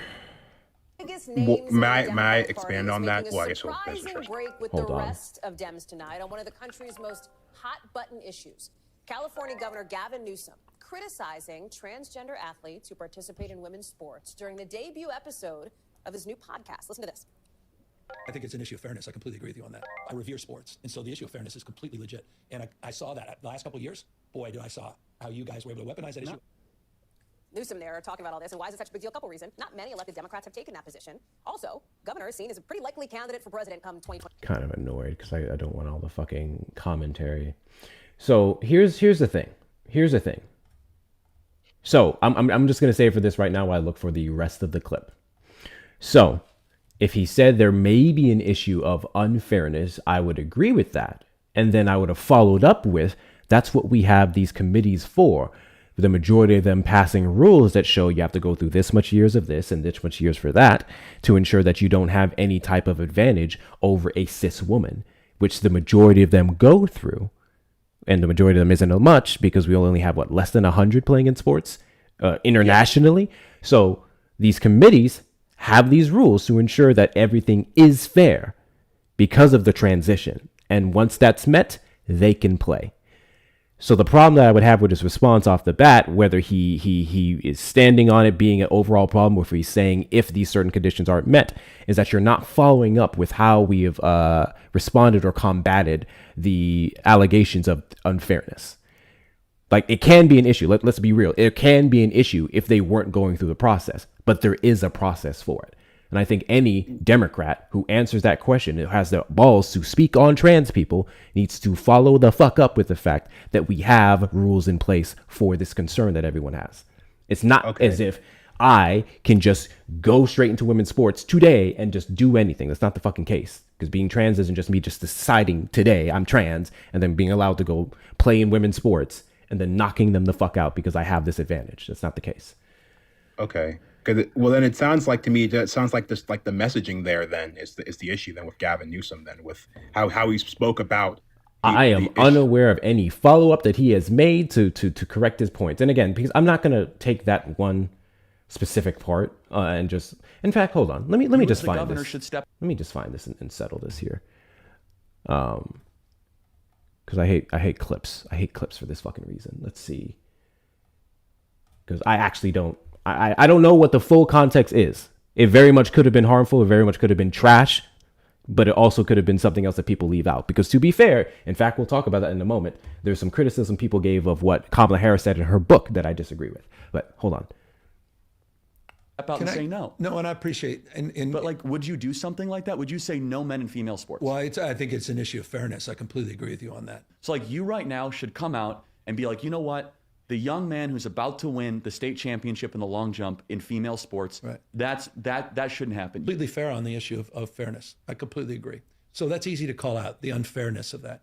There's also a humility and a grace, that these poor people are more likely to commit suicide, have anxiety and depression. That's a load of bullshit. Never mind. Fuck him.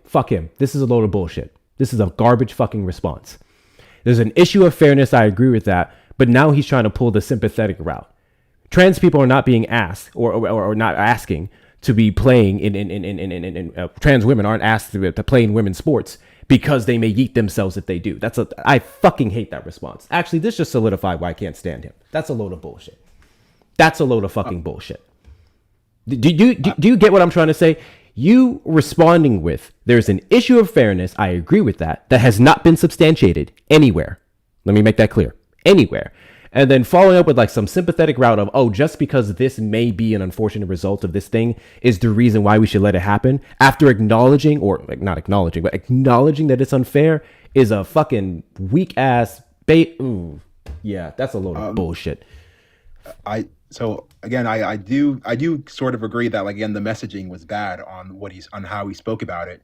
But it seems that when you look at the actual policies position he holds, he seems to hold what you're talking about, where like, hey, let the communities deal with it. He does seem to agree that, hey, trans children should be allowed to transition as they see fit. Like, he seems to be okay with all these things. And no, he clearly wasn't, based off of his answer. No. I'm saying that later, like so I would have to pull up the video, but there was a video later, not there, but he talked about how he said that when it comes to the sports, that he would just allow the actual committees to deal with it. They wouldn't just have the government be in there. He just had the committees. I mean, I guess I don't have a problem with that, allowing the states to deal with that, but I'm not even going off of that follow-up. I'm talking about his overall position, or his, what's the word I'm looking for? Not verifying, but validation or vindication from people on the right who are saying that it is unfair. There's not a single example they can actually give of a trans person knocking any cis woman out, trans woman knocking any cis woman the fuck out. Then they refuse to speak on the trans men playing in men's sports. They won't talk about that in the slightest. So no, him even coming up here on this podcast and giving the likes of Charlie Kirk an inch in something that is not even true is enough for me to say fuck him. I mean, at the end of the day, if he's the only goddamn candidate on the Democratic side versus J.D. Vance, then he gets my vote. I know people hate that, but it is what it is. But I will not be enthusiastic about it, this being one of the reasons why. Okay. I guess I understand. If it turned out his policy position was like saying, hey, let the committees deal with it, and trans kids should be allowed to transition, would you like have would you have a better view of him then? I mean, I'm unaware of him ever saying that trans kids should not be allowed to transition, especially considering that the majority of it would be social up until you're at a certain age. But that is a fair position. I still think he's stupid for what he said here. And I hold politicians to a higher standard. You don't get to go on, I don't remember if this is his podcast or Charlie Kirk's podcast, it doesn't matter. Going up on platforms where millions of people are going to see it and clip bite it and use it to form all kind of narratives, you speaking irresponsibly should not be rewarded. Okay, that's fair enough then. Politicians should be more like, I guess, like inclusive and message properly in their messaging. I can agree with that. I just think it's also very important to remember like what is a politician's like actual policies positions at the end of the day. Like because politicians can mess up when speaking, and like sometimes they will say things that they don't really mean to say. I think that can happen. Sure. And then you would issue a correction. You would clarify later on, which I'm unaware of him basically walking back his statement on it being unfair. But no, you're correct. It should ultimately be about policy, but we can very much criticize their language as well, because their language can be an indicator or a binoculars into. Thank you guys for the follows. Binoculars into their policies. Yeah. That's fair enough. Then that's fair. You were talking about because you were talking about the elitism. Was Gavin Newsom, was he like born rich, or what do you mean by that? Are you just saying like him being from California, being from like a rich state, or what are you talking about? God bless you. Oh, sorry, I have a bunch of things happening over here. I'm sorry. Go ahead. Yeah. So you're talking about the elitism, or like, are you saying that Gavin Newsom was like born rich, or are you just talking about him being from like a very rich state? Like, what do you mean by elitism? Sorry. I'm speaking on the fact that he is a millionaire now, to my knowledge. I would like a candidate that basically would be lower middle class versus people that could be seen as above the average American.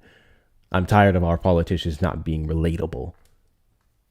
Sure, but I feel like, is there any politician on the stage right now who meets that criteria? Well, no, that would be my point. I'm not saying it's a disqualifying factor. I was just stating a preference. Oh, okay. Fair enough. Okay. And then, sorry, the last thing you said was the physical policy. What do you mean by that? By physical policy? Yeah, you're saying something. You're saying the reason you didn't like Gavin Newsom because of one of the physical stances that he had with California, how he treated physically, and then you had the problem with the whole stuff with the messaging about transports. I don't think I said anything about physical policy. A policy would be a fiscal. That's what I said. Fiscal. Okay, sorry. Okay, fiscal. Sorry about that. Yes, I think there's some concerns about fiscal responsibility in the state of California that he may not be able to answer to the best of his ability. Are you referring to like the highway, the high speed rail, and the homelessness issue that he had an issue with, or what are you referring to there then? Yeah, and to be fair, this criticism isn't specifically directed at him or the state of California, just because, in fact, because he's in California, I give him more grace than other states because he's literally in the fourth largest economy in the world, running the fourth largest economy in the world. But I think we need to have a whole lot more transparency about how much we're taxing people and where those tax dollars are going. In all states, regardless of blue or red, and especially when you're in that one, which is providing all this capital, there should be not a little bit, significantly more oversight in several departments. I've talked about things like a tax czar in every single state, whether it's state or federal. I absolutely think we need one to be able to overview where it's going, put it out towards the public so it's easily accessible, so we can be a little bit more nitpicky about that money. Where the money's going? Yeah. Okay. I can agree with that. I feel as though if that was proposed to Gavin Newsom, I feel like he would agree with that to make sure to figure out where like all the money's going. Cause like, I feel like he has talked about that as an issue. And like, even with the, people always talk about like fraud in California and stuff like that, which isn't really that true. But like, even there, he's done stuff to like make sure that people aren't fraudulent, that he's like denies claims for people who were trying to misuse tax dollars. And stuff like that. So I feel like. Yeah. I actually just read this the other day. If you look at the amount of, the states in the U.S. that actually catch the people who are defrauding them, California's ranked the top. Like they have the most of it because obviously it's 40 million people, but they catch them the most. They have very good processes. It's just so big and there's so much. That's all it is. But regardless of that, I still think there needs to be a bit more oversight. Okay. That's fair. Because then if that's true, what you're saying that California's the top, then I feel like Gavin Newsom is doing the best job at catching the fraud of every person then, right? Or I mean, it would be a California thing. I don't know if Gavin Newsom would have contributed to it. I was simply going over the metrics or the numbers on California and catching fraud. Again, like it's one of those things where it's all going to come to light. He's going to be heavily nitpicked on the campaign trail if he chooses to run for president, which it looks like he is right now, and we can base him or measure him off of those things. But I just feel like we can do better. I think we can have a better candidate than Gavin Newsom. Okay. I guess final question then. Who do you think would be like the best candidate? Who are you like preferring the most? Who do you like want the most to be on the nominee at least? I would like to see Andy Bashir. Andy Bashir has been my top Okay. for some time. Okay, that's interesting. And then if I wasn't to say him, I would definitely want a DSA member. I can't say AOC because I actually would prefer her to be a House Speaker. I think she would serve infinitely better as that. I agree. Because we really need to get a hold of fucking Congress. Like, people need to seriously stop sleeping on Congress. Too many people are paying attention to the presidency, and I know that's important, but they don't even do anything, really. You just kind of like execute the law. Like, Congress is the real powerhouse, to be honest. Yeah. Okay, then. In terms of women, I guess, I mean, Kamala Harris may run again. I think if she works on some things, I would like to see that. I don't pay that much attention to like what Gretchen Whitmore is doing, or what's her name? Kathy Hochul. I'm speaking about on women specifically. Oh, okay, sorry. I like her just because she's working alongside Mamdani, but some of her initial resistance to his policies, considering how widely popular it is, was fucking crazy to me. I think that was just them falling back on their establishment Dem mindset. That doesn't help anyone. But we'll see how it turns out. But my top pick, I would say, is Andy Bashir. Okay. Yeah. Okay, then. That's interesting, man. All right, cool. Thank you. Yeah. Take it easy. You too.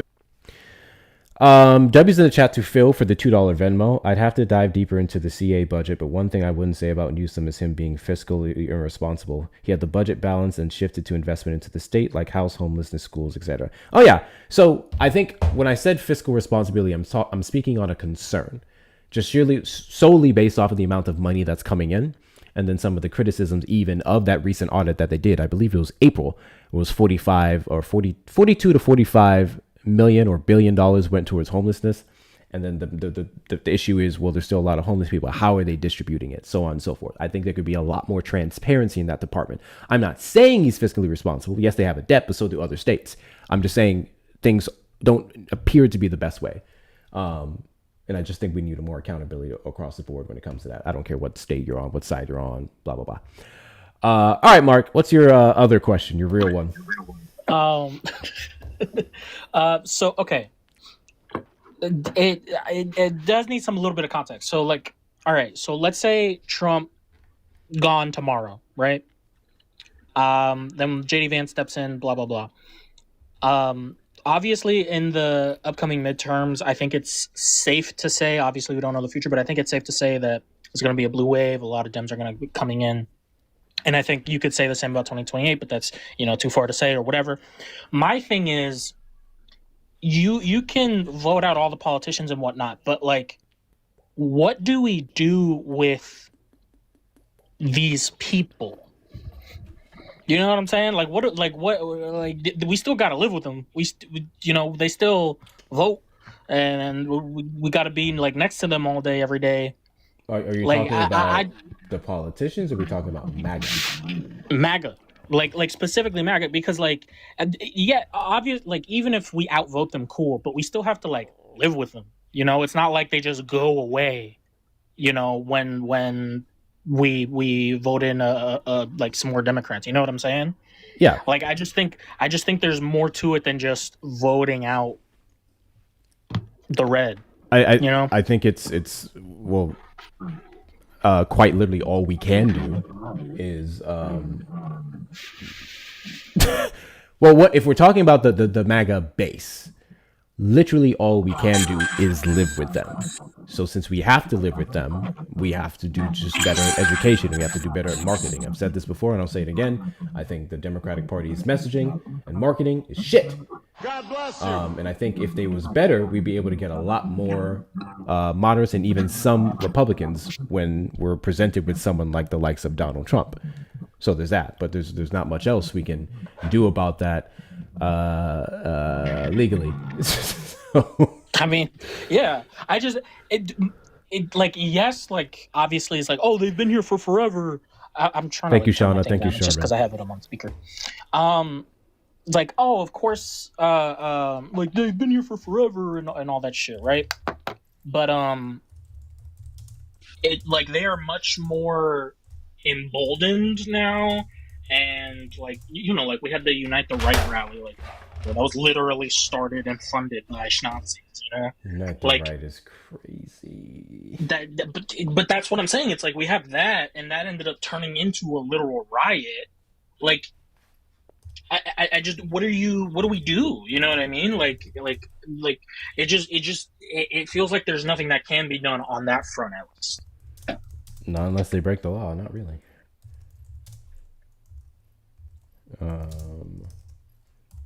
Hold on, sorry, just trying to. Yeah, no worries. Yeah, I mean, so quite literally all we can do, in response to what can we do about them being, I guess, a predominant source of media and podcast and information on social media, we can just combat that by having our own, for one. We can be better at it, for one. And in some cases, we may even be able to legally take action against them in regards to misinformation and things that are used to then commit crimes. But other than that, we have to live with them. I, for one, am in a privileged position to where I am self-employed. I work from home. So the only time you really see me interacting with MAGA is if I choose to go to a rally or protest and I engage with them, and on this live stream. I don't have MAGA family members or nothing like that. Some of you guys are not in those positions. That's unfortunate. I really don't have to interact with them if I don't want to. So I'm good. No, I mean, I'm some of the you, same way. I mean, I'm in a blue state. I'm in Massachusetts, like the bluest state, arguably. So, like, I feel you. I just think it's like, I just think that there's it's like such a bigger, like voting out the bad GOP is just the tip of the iceberg, in my opinion. Is what I'm getting at. Absolutely, yeah. But also, I think another issue with how I could address what we can do about it is really difficult because, for one, there's a lot of people who go, oh, talk to your MAGA friends and family and neighbors and stuff like that. At this point in time in society, I would never fucking ask anyone to engage with them. Like, I truly mean that. I would not ask any fucking person to talk to a Trump supporter because I know the toll it's taken on me. I know the toll it takes on others, especially if you're you have several factors in the marginalization category. Like, fuck them. So it's like, to the people who are going out there and doing the work, support them. Our legislative body, get the right people in and go from there. Yeah, I mean, yeah, that's fair. I didn't think there would be like a concrete, hard answer, but I want to have that conversation because, like, I think we already got the ball rolling on like voting Democrats, and obviously we can do more work always, but I just think I think we should at least be thinking about that because it's like, we vote them out and then now what? Like, we're just here. Yeah. Like, I mean, you can argue this live. Like, literally, in part, the reason why I'm doing this live is because I'm tired of the contention. And regardless of whatever topic I put up, they see a black left-leaning person, they're going to bring the shit to me anyway. But yeah, I do think this topic does encourage more genuine conversations. So that is kind of my way of getting tired of some of the shit. But at the same time, you come up here and you talk crazy, I'm going to tell you about yourself. So it is what it is. And at the end of the day, if you're a snowflake, you're just a snowflake. You don't want to hear from me. True. But yeah. Anyway, appreciate you coming up, Mark. And just want to let you guys know, Mark is a very, very special guest here. Mark is our unpaid intern for technical difficulties. Quite literally, I've passed him around. I just be like, hey, you guys know Mark, you have this issue? Go over there. It's crazy. But we appreciate everything you do, Mark. Thank you so much for coming up. I appreciate you, man. Appreciate you. Alrighty, if you got a question for me on anything, no matter what side of the political spectrum that you are on, you may call the number on screen or request up in the box, and I can answer it to the best of my ability. Oh, this person's not loading in. I also forgot to put my backup in here. I'll be live for, depending how the engagement goes, maybe another hour. Depending on the engagement goes. So it's all up to you guys. We're not at 200,000 likes yet, and we are 8 minutes away from the 2-hour mark. So make sure you double tap that screen. It's showing Judy is loaded on my phone's end, but not on my studio end. Judy, can you hear me?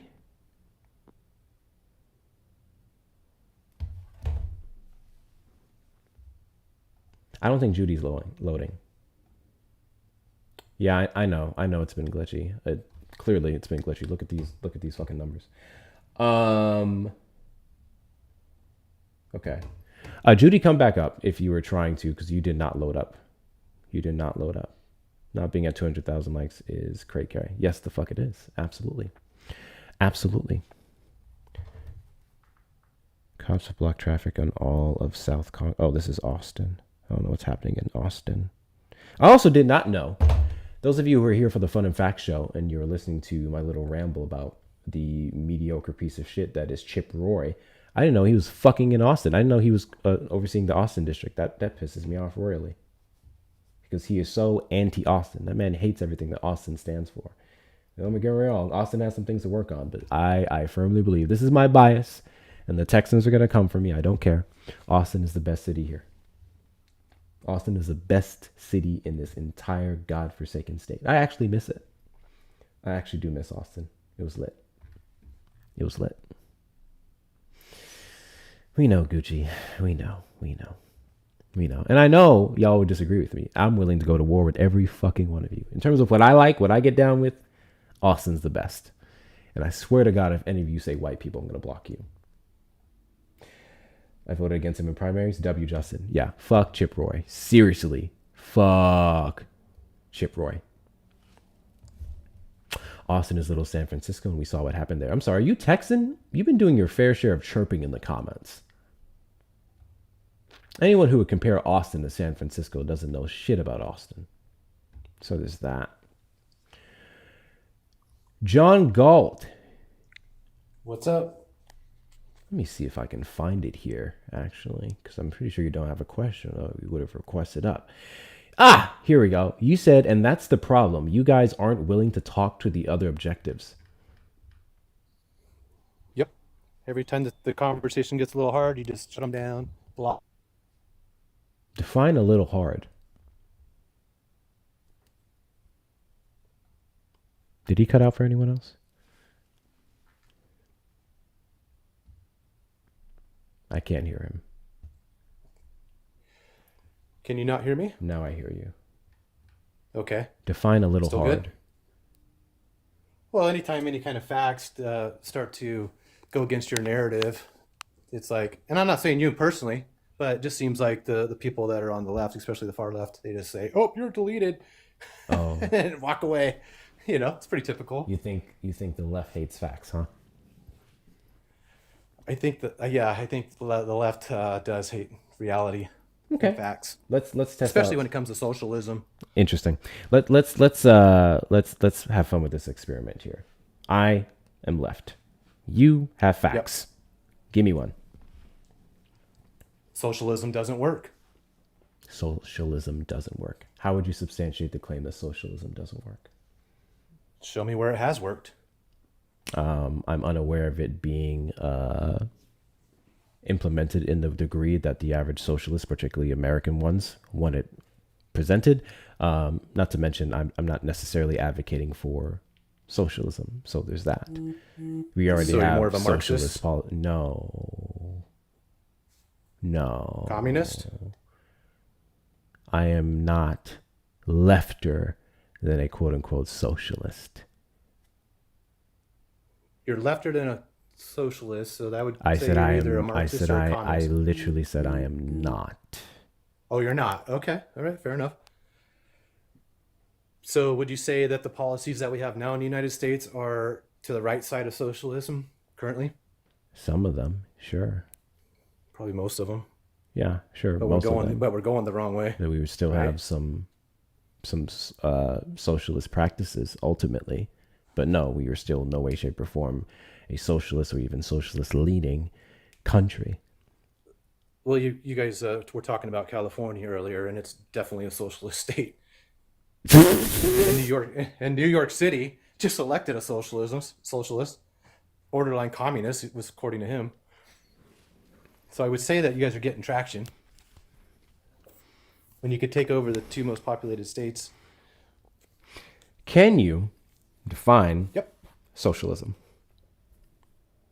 It's when you take the rights of people that work and produce and you give them to others who don't. And the government is in control of that.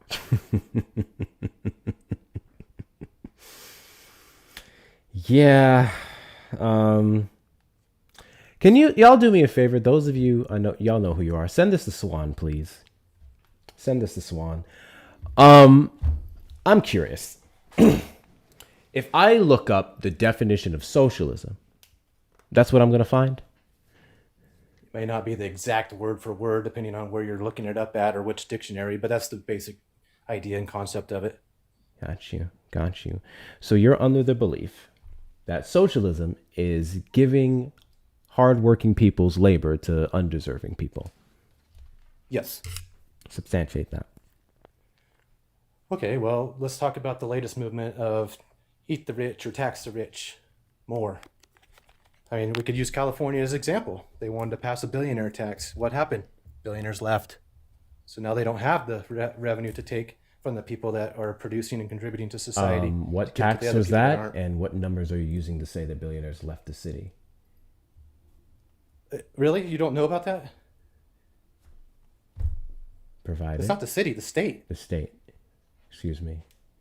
Like, you don't know about the CEOs of Google, Mark Zuckerberg, what's the guy's name that owns Oracle? I mean, if we're to hear simply saying that billionaires have left California in terms of their primary residence or even some of their main headquarters and moved to places like Texas, then yes, I'm here in Texas. We can talk about Elon Musk. We can talk about, I think Oracle, they're still going back and forth, actually. In fact, they're leaving Texas, if I'm not mistaken, last I checked, so on and so forth. Then sure, there's some like main headquarters and more investments that they've been putting in Texas versus California in regards to them, many of them in their primary residences. And otherwise, I don't know of a metric that you can use to show that the billionaires are overwhelmingly leaving California and that business hasn't been replaced by others. Well, so I'm a small business owner in California, and so I pay attention to this stuff. And we're seeing people, small businesses, large businesses, leave left and right due to the policies that they create for us here. It's very business unfriendly. Again, if I'm to go off of your claim, if I'm to go off of that and take it as fact and take it as true, which for right now I'm just going to play with it because I don't think it is, but I'm just going to play with it. If that is true, do you want to know if it is? What is your metric to show that business has A, not been replaced, or B, is even true to begin with? Well, it's very true to begin with. It's all over the headlines, and you haven't seen it. Headlines. I mean, that's surprising. Are you a headline hoochie? You have a TikTok. Yeah. And Are you a headline hoochie? Politics. Are headlines fact? Just look it up. Just look it up, bro. I just think it's crazy that you're basing this. The first thing you said are headlines. That's a crazy response to you believing that California is losing all of its billionaires because of their policies. Now, I am absolutely certain that some have, and I've given you examples of some, because they don't like the taxes and they don't like, I would argue, just the social ideology of California. But again, you would then have to say, yeah, sure. All the oil refineries, they're leaving. They shut down. The insurance companies have left and shut down. 2 oil refineries left. 2 refineries? I bet you can't Yeah, name we them. used to have like 30. Yeah, we used to have 36 refineries or something, like 30-something refineries in California. Now we have 7, and we're losing another one this month. Okay, and? That's my point. You regulate and you tax people to the point to where they say, screw it. You're saying losing oil refineries is a good thing. Or bad thing. No, I'm not. Bad thing. It is a bad thing. How? It's a completely bad thing. That's why we have $7 diesel here in California. Okay. How much is diesel in Texas right now? Infinitely cheaper than the 4th largest economy in the world. Well, or people say that's 4th largest infinitely economy. is subjective. Let's talk about that. What? It's really the 4th largest GDP, but how did they bankrupt California if it's the 4th largest GDP? I'm sorry, what? California is literally bankrupt. They have and a people large say, debt. Yes. Oh, it's the 4th largest economy. No, it's not. It's Can the you 4th name largest GDP a state for that now. doesn't have debt? Can you say? I don't know. I don't really pay attention to most of them, but except for the ones I think about moving to in California because it affects me personally. I don't know. Maybe a company with so many investments. First off, I think you and I both know. I'm going to assume that you're intelligent enough to understand this. That just having debt isn't necessarily a bad thing, depending on how you use it. Secondly, when you have more debt than you have incoming income, that's a bad thing. Secondly, can you name a state that doesn't have any debt whatsoever, and you can use that as a metric to say that their policies would be a gleaming example of how a place like California should run? I guess you could probably look and see that most states probably have debt, but they don't have more debt than they have income. and that's the definition of bankruptcy. And most of those So states probably Florida, would not have Texas. the trillions of dollars in investments and businesses and in programs and otherwise that California would. So it only makes sense their debt would be equitable to everything that they would provide. Those states, or those companies that you're talking about, are leaving to places like Texas, Some of Tennessee, them, Florida, sure. Nevada. No, just pay attention. You We can lost keep like over saying paying. 350,000. So Well, you've we lost given over me. 350,000 I just want to point people out. last year. I want to point out, Mr. Facts. Yeah. That you've given me headlines and look around and feelings. Do you have a metric to substantiate So your this is my claims? point. If you really cared, you would investigate this and find out that it is true. And you'd be like, holy crap, maybe we should figure out why it's true. Hold and on, fix it. hold on. I would argue, since you claim to care about it so much, and you're the one using the points on this platform to say that California is doing so horribly, then you would have these numbers available, this information available, because you can cherry pick any billionaire, any business that's leaving. You can criticize their regulations. I, in fact, actually criticize the oil refinery one. I can elaborate on that in a second. But you would then have to say that it's what you're claiming it is doing, which is the majority of them are leaving because of this. Mm-hmm. Which is true. You keep saying. I'll give you a great example. Do you have more than just it's true? Do you have more than just it's affected me personally? Can you give me something? I'm going to give you an example. If you Jesus listen. fucking Christ. See, here we go. Getting ready to get dropped. No, I'm not dropping So today, you. I'm waiting for you to articulate your position with Okay, empirical here's a good one for data, you. hopefully. Here's a good one for you. So I'm trying to open up a roofing company. And in California, even if you don't have any employees, you have to put workers' comp on yourself and any other partners. Okay? No insurance company in California is left that will give you workers' comp on roofer companies. So you have to go to state fund, government, right? Well, I got a quote back today, $7,300 for what they call a ghost policy, which doesn't even insure me or my partner. That's before we even get the license issued to us. We pulled the plug today. I mean, it's stuff like that. That's a great example. And we're just a small people.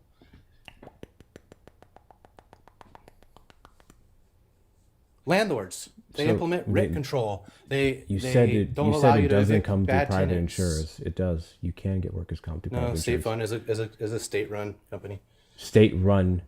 The state-run State insurance fund. fund is separate from the private insurance. You still can get it in that state. I know, and I just told you it's $7,300, and if I get hurt, it doesn't even cover me. So it's theft. It doesn't cover the owners of the company. I'm So sorry. we don't even have any employees. I'm sorry. But we're forced to get it. Did you not, No. chat, am I tripping? Or did I not hear him right? Or did he not say that the only way you can get it is through the state? Or were you Yes, saying that's that exactly the what I only said. affordable way is through the state because the private insurers charge too much? No, I said the only place you can get it for a roofing contractor is through the state. So you can only get workers' like- comp, specifically in your field, roofing, through the state. Yep, that is correct. And this is just a small example. Homeowners insurance. All the insurance companies have left California, and guess where we get our insurance for homeowners now? Through the state of California. I'm just... Which that program's bankrupt too. I'm a little confused. Hold on. Okay, what's Hold on. confusing? Okay.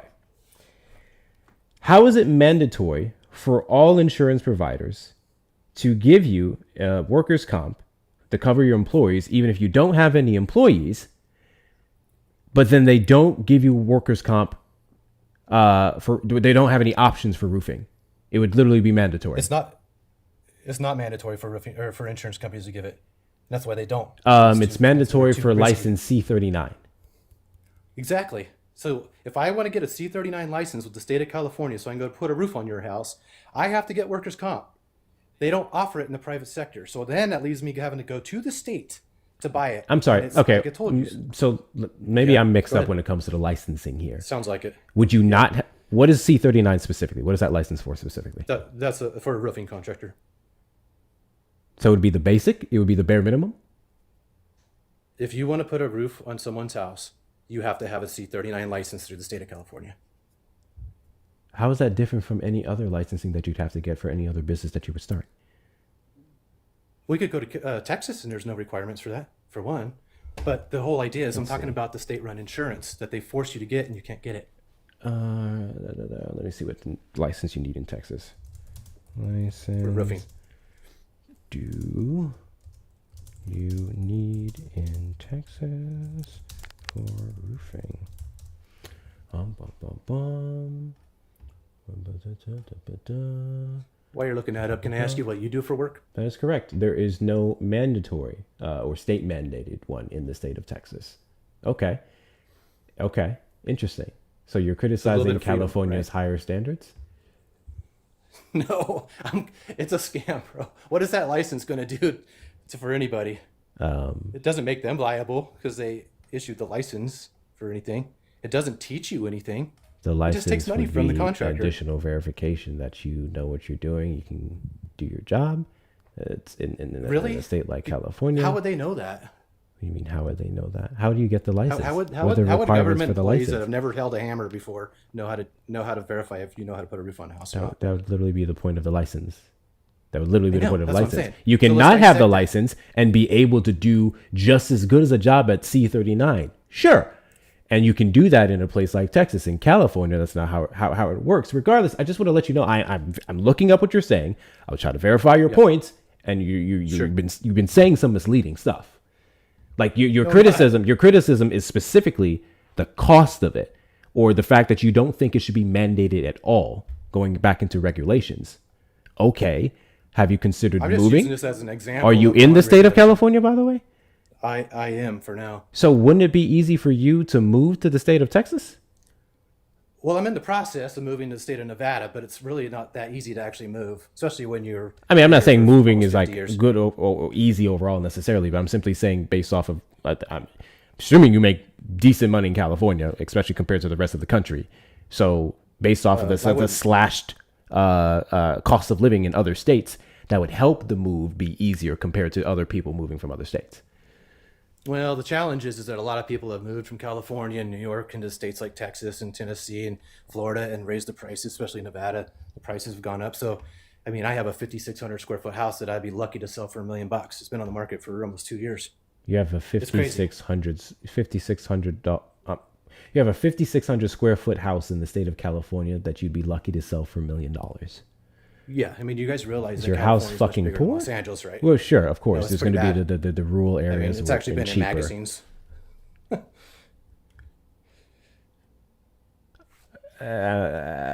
Chat, am I tripping? Is the math not math in here? What's not mathing? How many You want bedrooms? to come by my and house? You like bathrooms are in your California? Why house? don't you? There's 4 upstairs. There's 2 downstairs. There's a gym. There's an office. There's a rec room. Have you had your house appraised before? I have when I did the refi, but that was quite a few years ago. The market When? here sucks, dude. I'm just telling you. People are leaving like crazy. When was your house appraised? The last time I appraised was probably 2010-ish, somewhere near when we completed the build. What was that appraisal? 800,000 back then.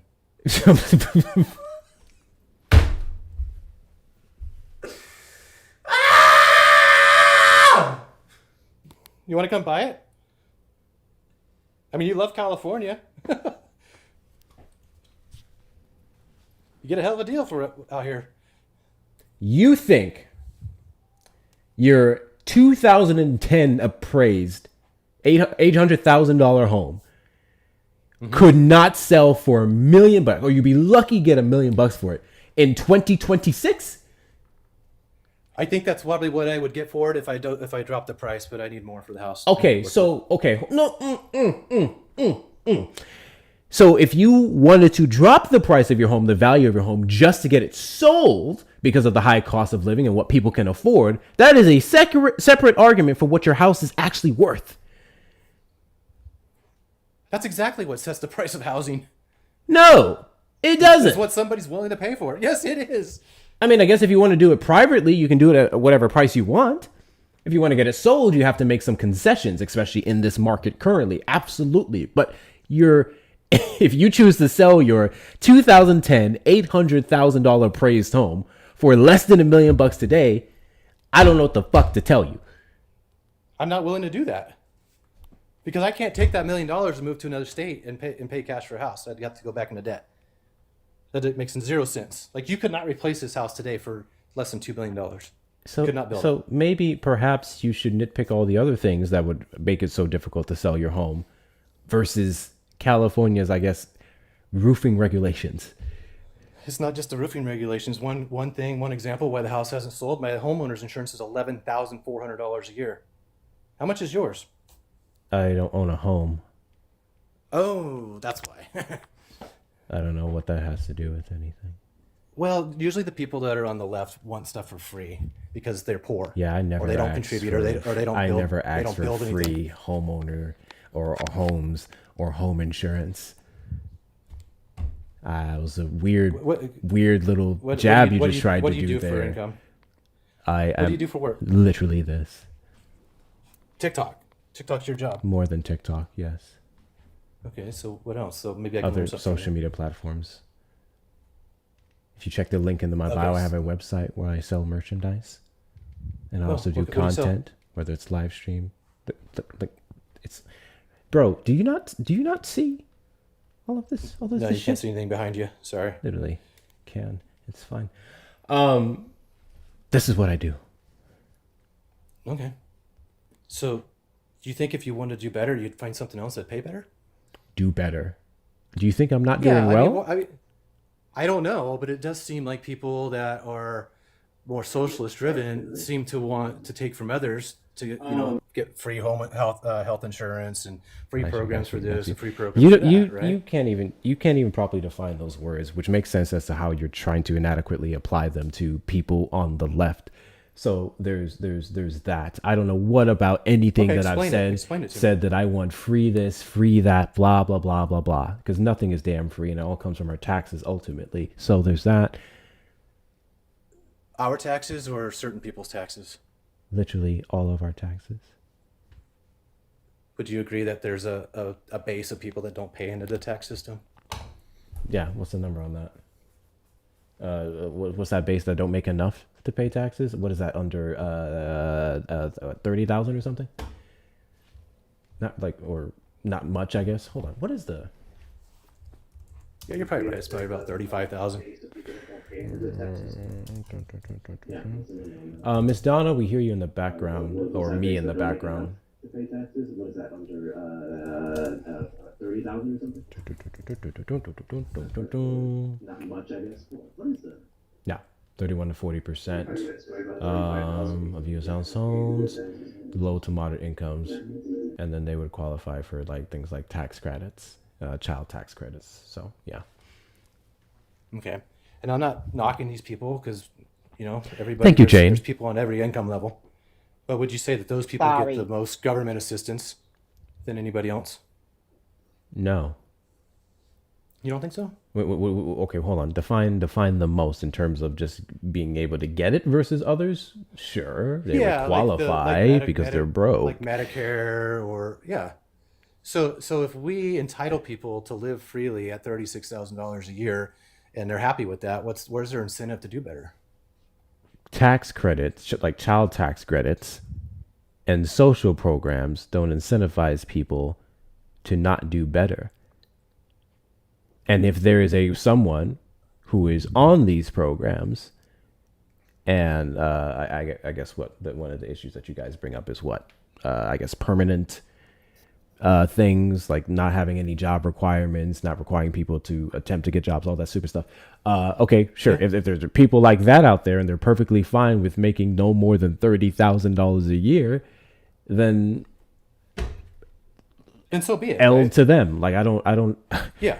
The rest of us are trying to do better. If they're happy at that income, but don't ask. And the majority of them are working. You do understand that, right? The majority of people who benefit from social programs are working. Explain that.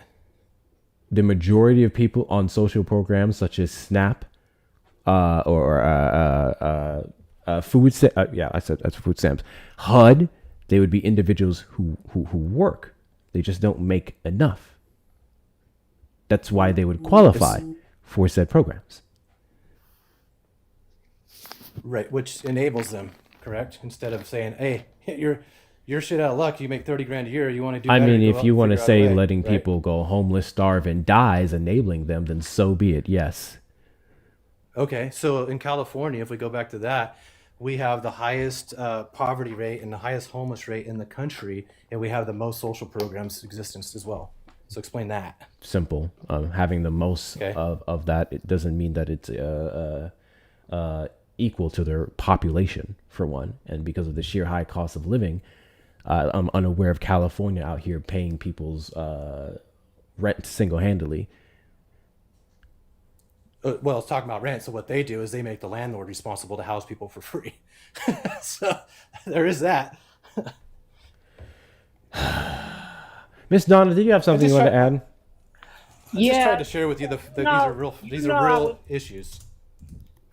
You know, Miss Donna was sitting here because I live in California, have lived in California all my life. And this liar is this. I even called him a liar. This caller is so full of boo boo. Hector, we just sold my parents' home in 2020 for $1 million, and it was only a 3-bedroom, 2,200 square feet, and had major issues. So there had to be a lot of work that needed to be put in that house.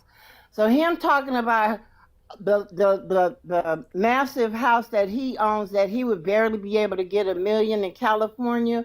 Where in California do you live? Because that's just the math ain't mathing.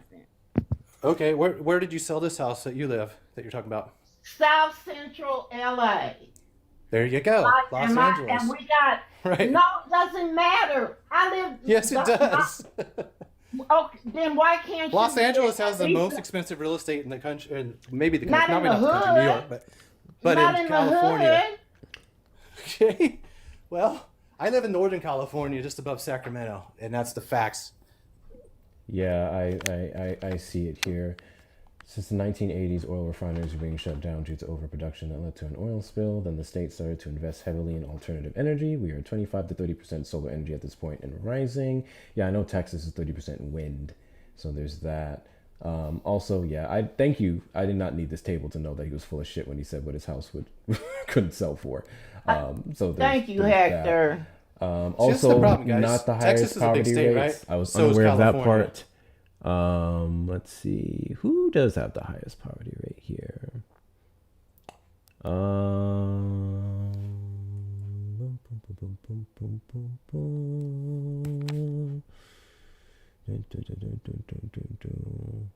Oh, Puerto Rico.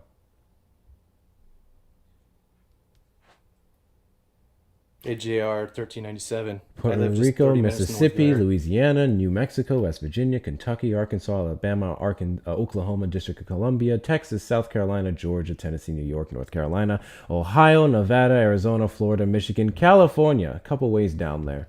Thank you for that. W's to you, Silent Crab. Thank you so much. So I think a lot of people just see or say it's the highest just because of how expensive California is. They fail to realize that they would have other things to help compensate for that, such as have a higher federal minimum wage than other places. A lot of people in California typically have many different sources of income.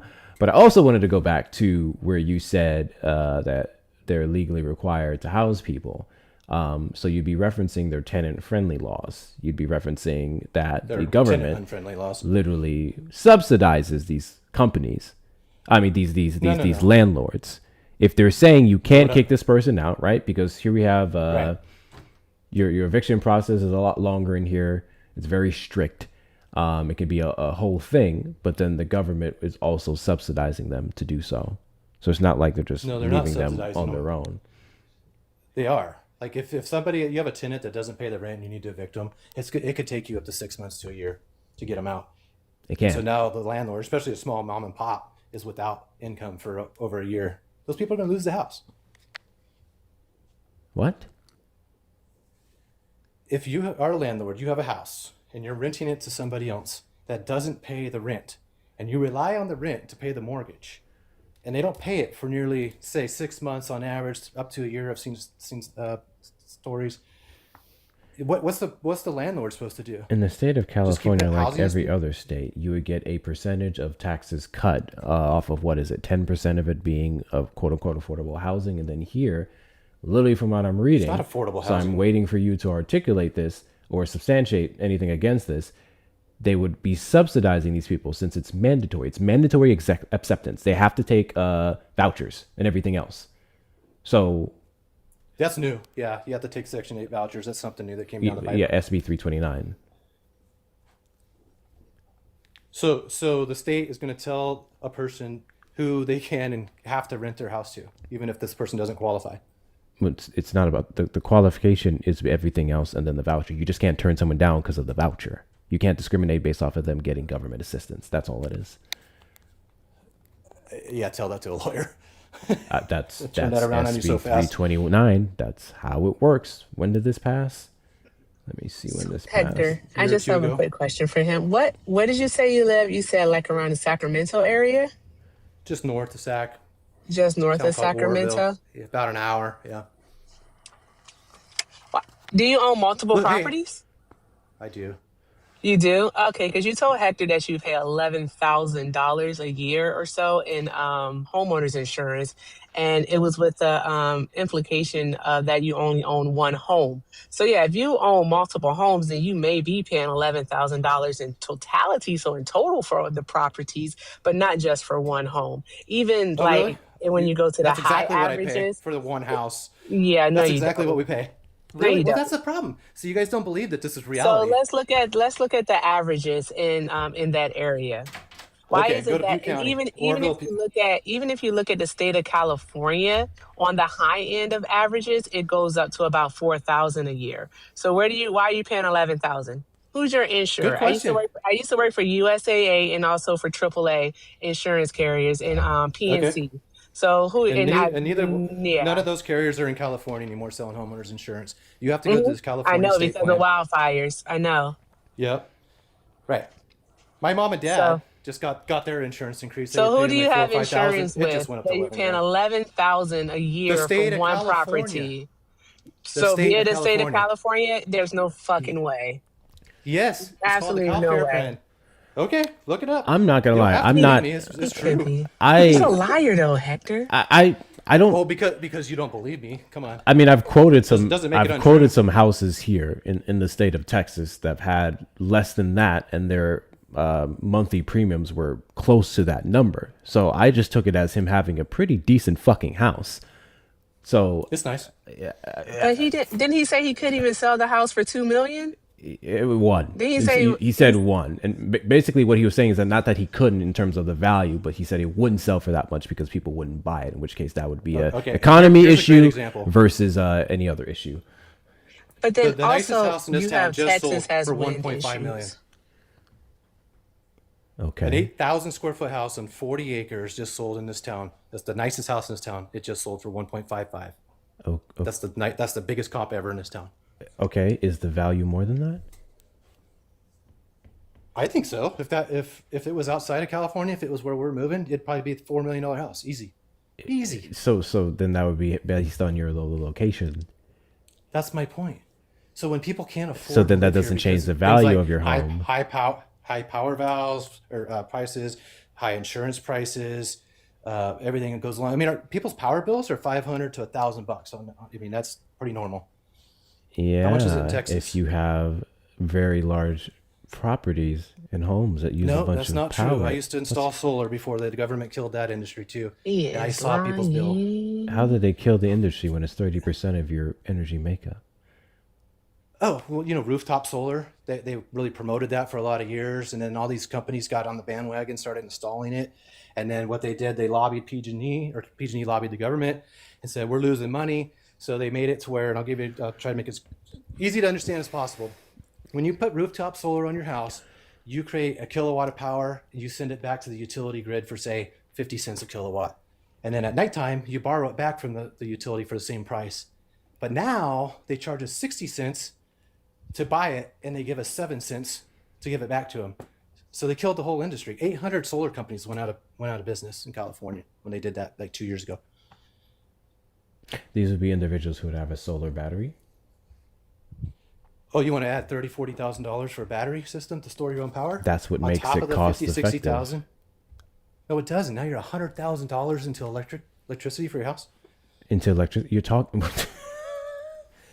Okay, I sold solar. The whole point of the solar battery is that you pay less overall.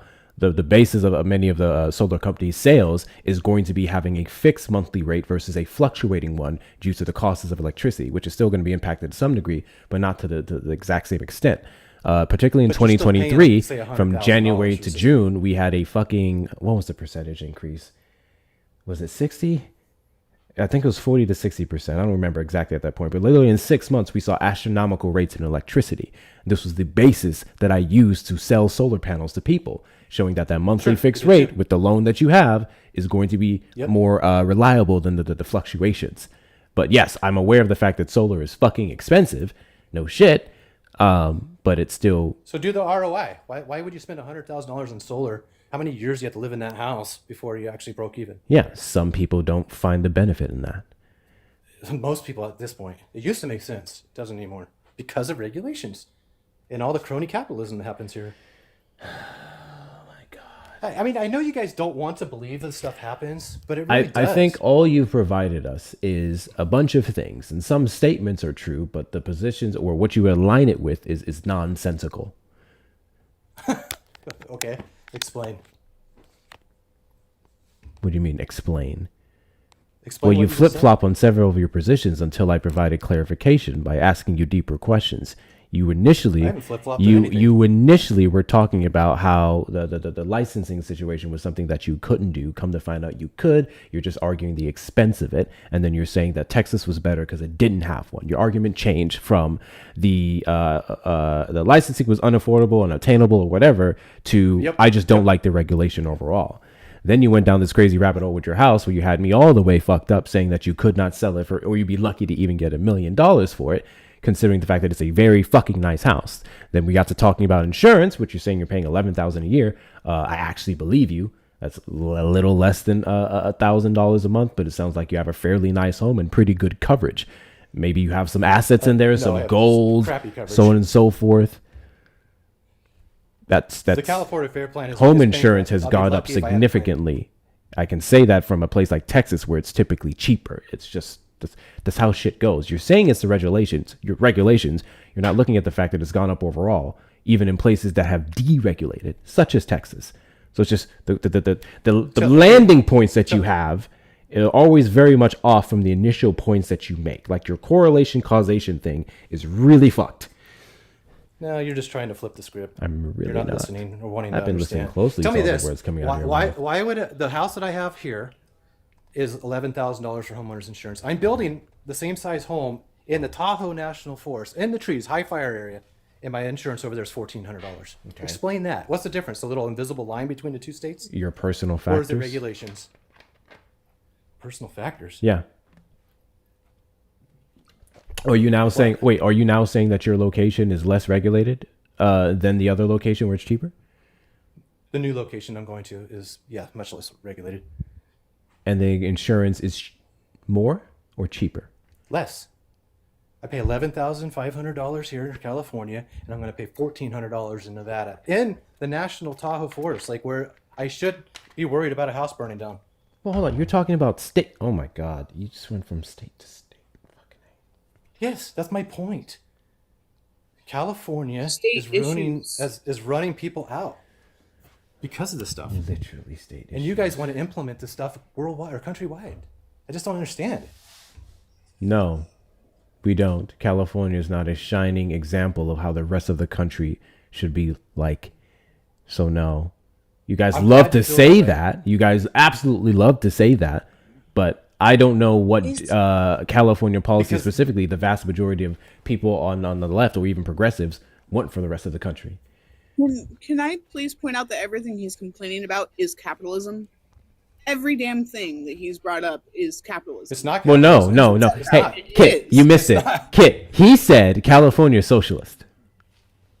It is. But it's not. No, because it's not. a It's capitalist capitalist. system. Because we live in capitalism. There is no socialism here. The workers do not California own the means of is a production. socialist state. No, it's define socialism, John. Have fun, y'all. He can't define Define socialism. John. I heard him try to earlier. It was really bad too. It was really, really bad. Hold on one second before any of you go forward, because y'all playing with my emotions. If you're not following me, hit that follow button in the top left corner. We are live every Saturday after 3 p.m. CST and randomly throughout the week. Share out the live with your friends and family. Repost, add to your story. WCU guys for getting those likes up. We're not at the 3-hour mark and we're at over 300,000 likes. I love to see it. I don't get to shit on you there, but I can shit on you in the other ways. Make sure you knock out the little 5 cents gift goes there. We have 100 more to go to support the stream that way. Obviously, check out the links in the bio for the best ways to support the platform, whether it's following me on all the social medias, joining the Discord community to which we're over 700 members strong, or donating directly to the links in the bio. Feel free to do so. Cash App, PayPal, Venmo, Hector Talks with 2 R's, or PayPal, Hector Pal with 2 O's and 2 R's. If you're over on the tube side, make sure you hit the like button on the stream, subscribe on your way in or on your way out, and of course, you may send a super chat or a super sticker if you would like. Sorry, back to you, Erica. I'm just trying to figure out. Oh, go. We're fine, Kate. I was just going to say he doesn't know what socialism is, so I wouldn't even engage in that conversation with him because he doesn't know. You can't argue something that you don't know. In regards to the insurance, I will say my apologies. I looked into it because with the FAIR plan, with the state insurance, he could be onto something because in the Sacramento area, the majority of the houses are at like a 60% major fire risk. And some also, well, not 60%, but they're in a fire zone, and about 20% are like a severe risk, and the other 40% is like at a major fire risk. So it could be. And in regards to crossing the state line, it simply is not about regulation per se. It's more so about the risk of the actual fire happening. But in regards to all of this happening, right? All of this happening. The thing is that he's blaming the state of California for it, right? But he's not looking at the fact as how Republicans typically come into office and they deregulate the environmental protections that are in place to actually help prevent these types of things from happening. So I think you may want to look at that. But as a person on the right, you would also really be for the 10th Amendment because you like states' rights, right? You enjoy those? Who is? I no, I like my rights. You don't like states' rights? I don't know. I haven't really given that much thought, so I guess I'd have to. Do you know what states' rights are? Yes, I do. You do? Yes. Okay. All right. So, do you believe that a state should have the ability to actually set its own standards for how it handles, let's say, the environment, insurance, taxes? Do you think so? How they should handle education? Yeah, to a degree, until it starts harming people. To a degree, until it starts harming people. So you actually do like bigger government? No, I hate. That's very confusing. I don't. How are you a small government guy if you just said if it starts harming people, then who's going to step in? When regulation, for example, you talk about the wildfires. You know why we had those wildfires? Because I didn't ask you for a specific example. I just asked you I'm giving an example. Who is going to step in. I want you to answer that question. Who's going to step in? I think the consumer would step in. The consumer doesn't get to step in. This is the United States of America. Sure, it doesn't work that way. If you do a bad deal with somebody, it doesn't work you don't that use way them here again. in the U.S. When the state isn't able to do their job, who steps in? What is their job? What's the state's job? The government steps in, and you know that the federal government. The state's job? Yeah. The state's job is literally to set the guidelines and laws for its citizens. And so are you talking about a revolution within the state of California? No, I think the state of California. Did I say anything about that? No, you said the consumer steps in. So what are you talking about, a revolution in California? No, what I'm saying is that you get people that work in government and they think they can save everybody, right? So they create all these laws and these regulations to try to help one single person or one single class of people or whatever it may be, but then it harms other people. So let's just say, like the loggers, for example, when they made it illegal for loggers to log in the forest in California, well, what happens? We get a big wildfire and it wipes out an entire community and we lose 83 people, right? So Which There's just wildfire was this? Because the biggest wildfire for you guys was there were two. There was one around 2018, 2017, where it was the power company where the dude was working on one of the power boxes and it caused a spark, and then boom, we got the fire.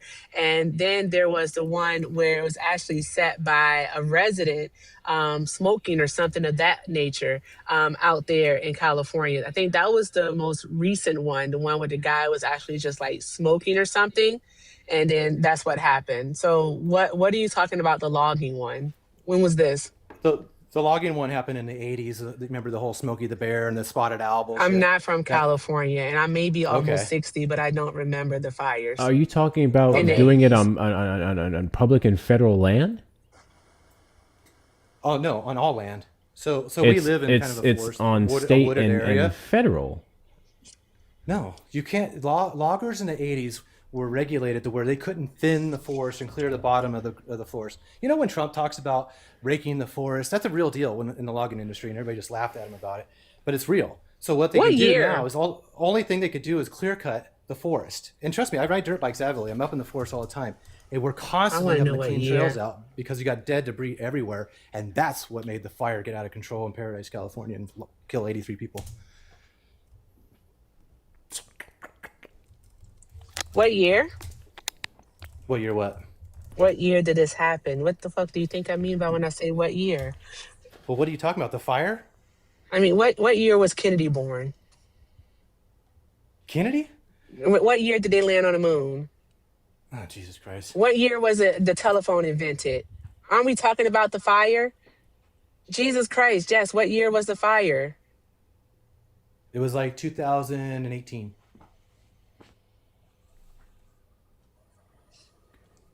Hector, is this person stupid? I don't fucking know. Because didn't he just mention a fire in the 1980s? No, I said that's when the regulations went into place on the loggers, and that's when the fire, the woods got She asked killed, me like about all the the dead fire. debris everywhere. They weren't cleaned up anymore. Before that, the loggers cleaned the forest. And we didn't Asked you have about problems the like this. fire. The loggers still I'm telling you why there can. was a fire They that just went- need got out a of control. permit. No, they can't. I have family in the logging industry. Trust me, I know. Like Okay. they cannot clear cut. They only can clear cut little sections in the forest. They cannot thin it. It has to be, let's see, you can generally only take dead or downed wood. You can't do live trees. You would need a permit for national forests. Strict in other locations. Logging location, amount, and tree type. You buy it where you burn it. I don't know why you would think Google is lying to me. I'm literally looking up your state permits. This is per the Bureau of Land Management here. Okay. So go ahead and look up all the regulations, like as if you're a logger. Go figure that out. I can tell you that's real. California prohibits the entry of out-of-state firewood if originating area infested with blah blah blah. National parks. But you can bring in illegals. That you buy it where you Oh, burn it. wow. Yeah. Dum. No firewood.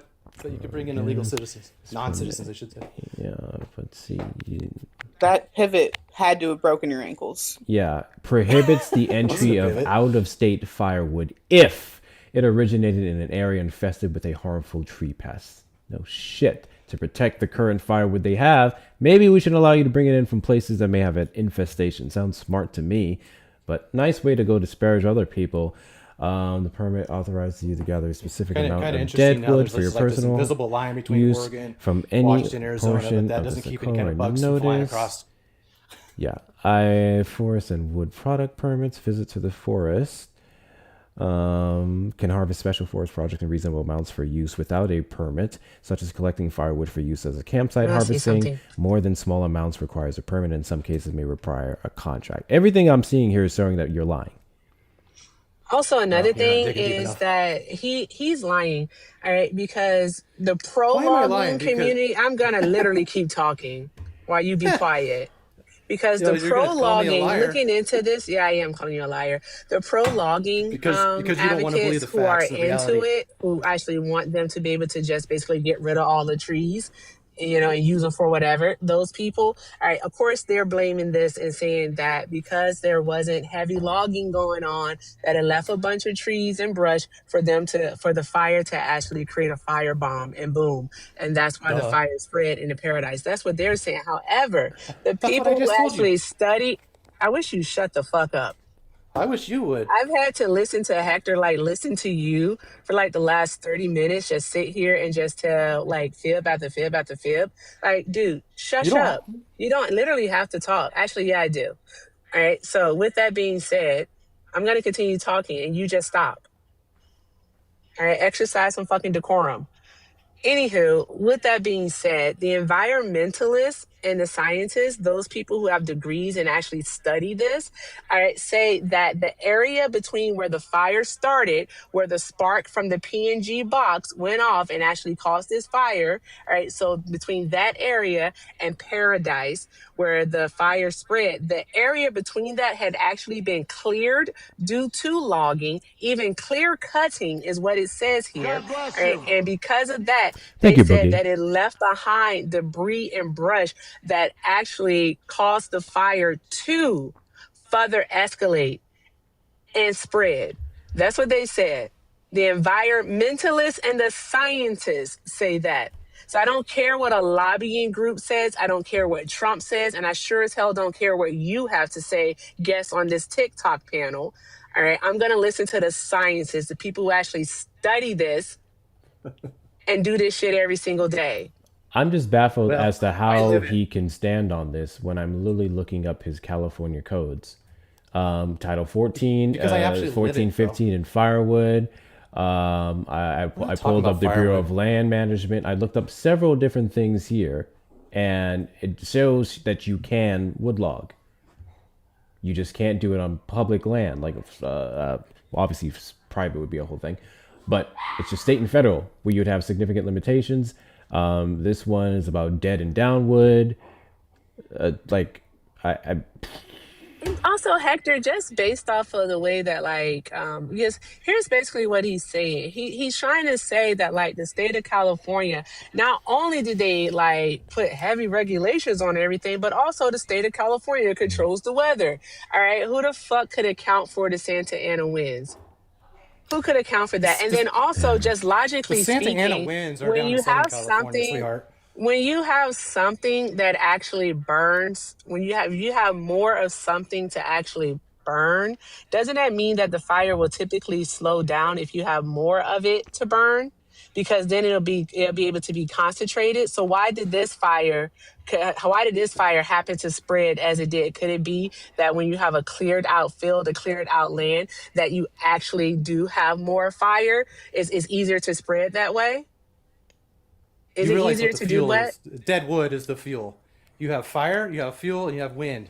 That's a perfect storm to create what happened. It's not that hard. Not per the environmental scientists.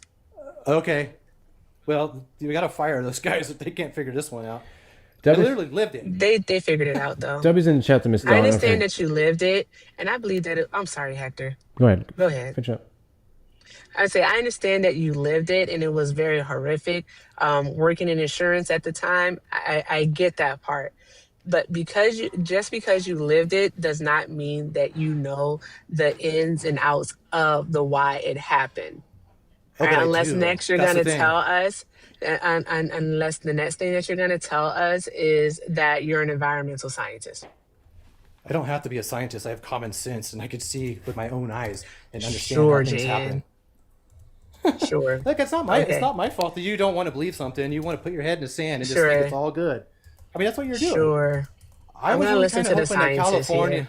I would really hope that California is an eye opener for the rest of the country, but I don't know there's any getting through to you guys. And this is what you guys want for the whole Yeah, country. just like it's insane to me. California is a socialist state. Sure, we get it. It is. It is. Aren't they Okay, giving you out free got it, healthcare now? buddy. You Aren't got they giving it. out free healthcare now? Actually, Oh, no, they yeah, aren't. only the, but But only the to government the illegals. gives out The free health taxpayers care. You're an don't. idiot. Not- Like beyond measure. Have you ever heard of Medicaid? Have you heard of Medicaid? Socialism. Socialism. Have you heard of TRICARE? Of what? Have you heard of TRICARE? Have you No. heard of our Veterans Administration? Yep. You have? Yep. That's socialism, darling. No, they actually worked for it. They put their lives on the line for you. Oh my God in heaven. That is literal You probably don't even socialism, believe in God. buddy. You don't get to That's tell not, someone I what they didn't. believe in. I know what you don't believe in. You You don't get don't to believe call in people reading, liars and you either. don't believe in reading books at that. Clearly. Oh, really? I got a good Like, one you for you. may Why don't you read try reading the book headlines, Atlas Shrugged? but Read Atlas Shrugged. you definitely, oh, you're an Ayn Rand type of guy? Is that what you Oh are? boy. If you could read that book and you look at That's what California you and you'd be are? like, holy You shit, it's are. plain. Now, you just told us that you're actually just a piece of shit. Is what you are.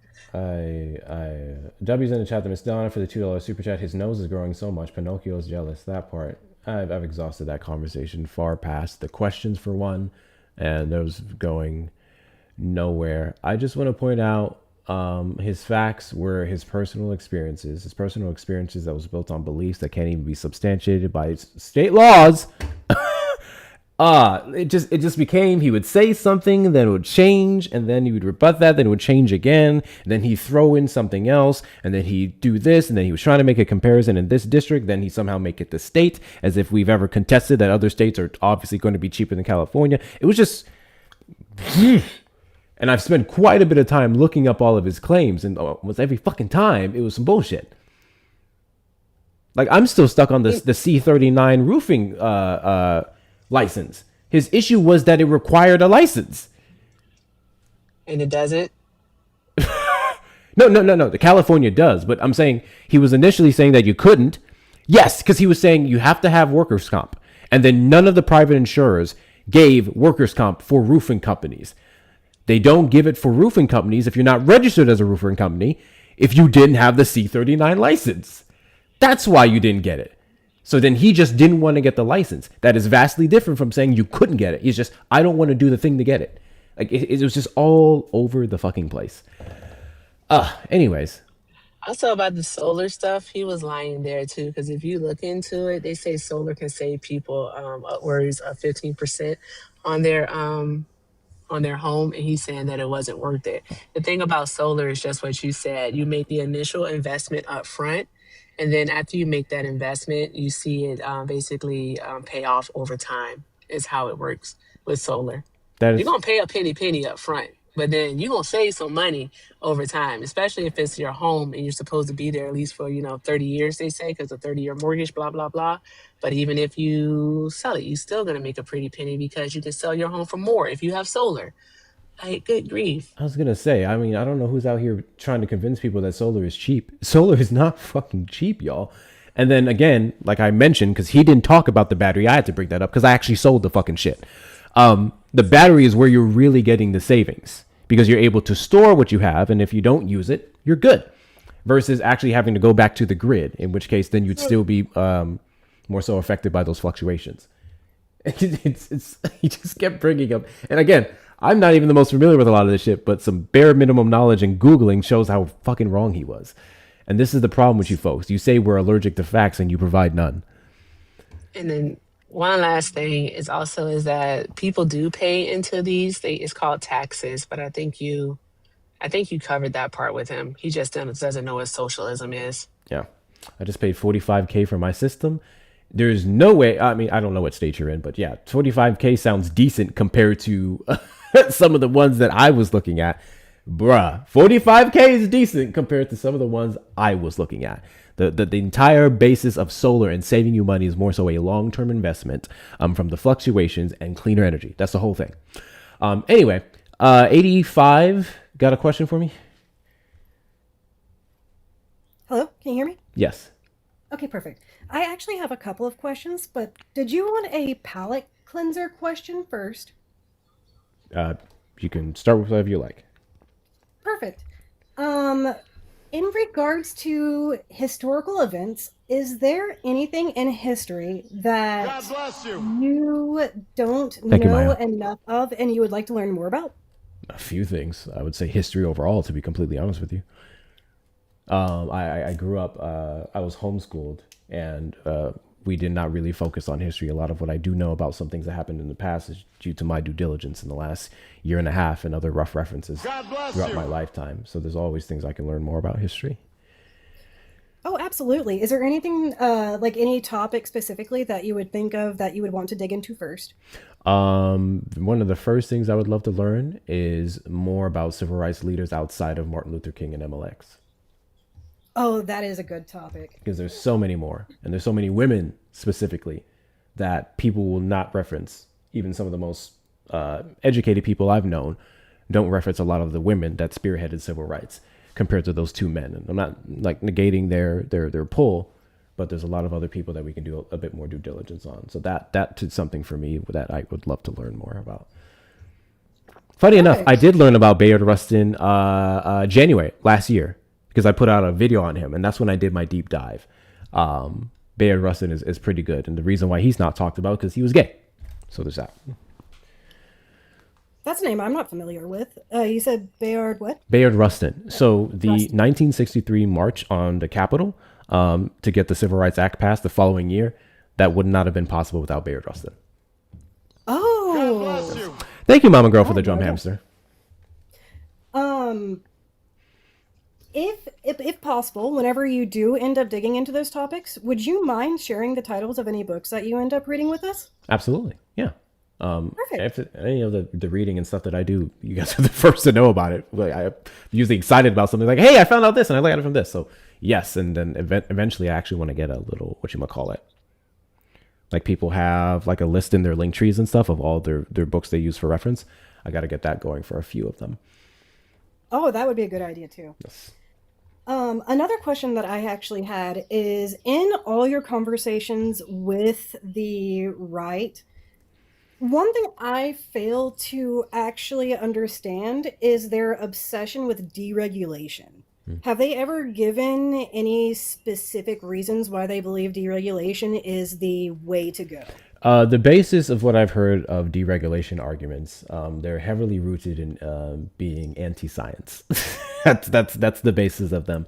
They'll look at a regulation on the environment and they'll say, oh, well, it's unnecessary because we only have this much and this much that.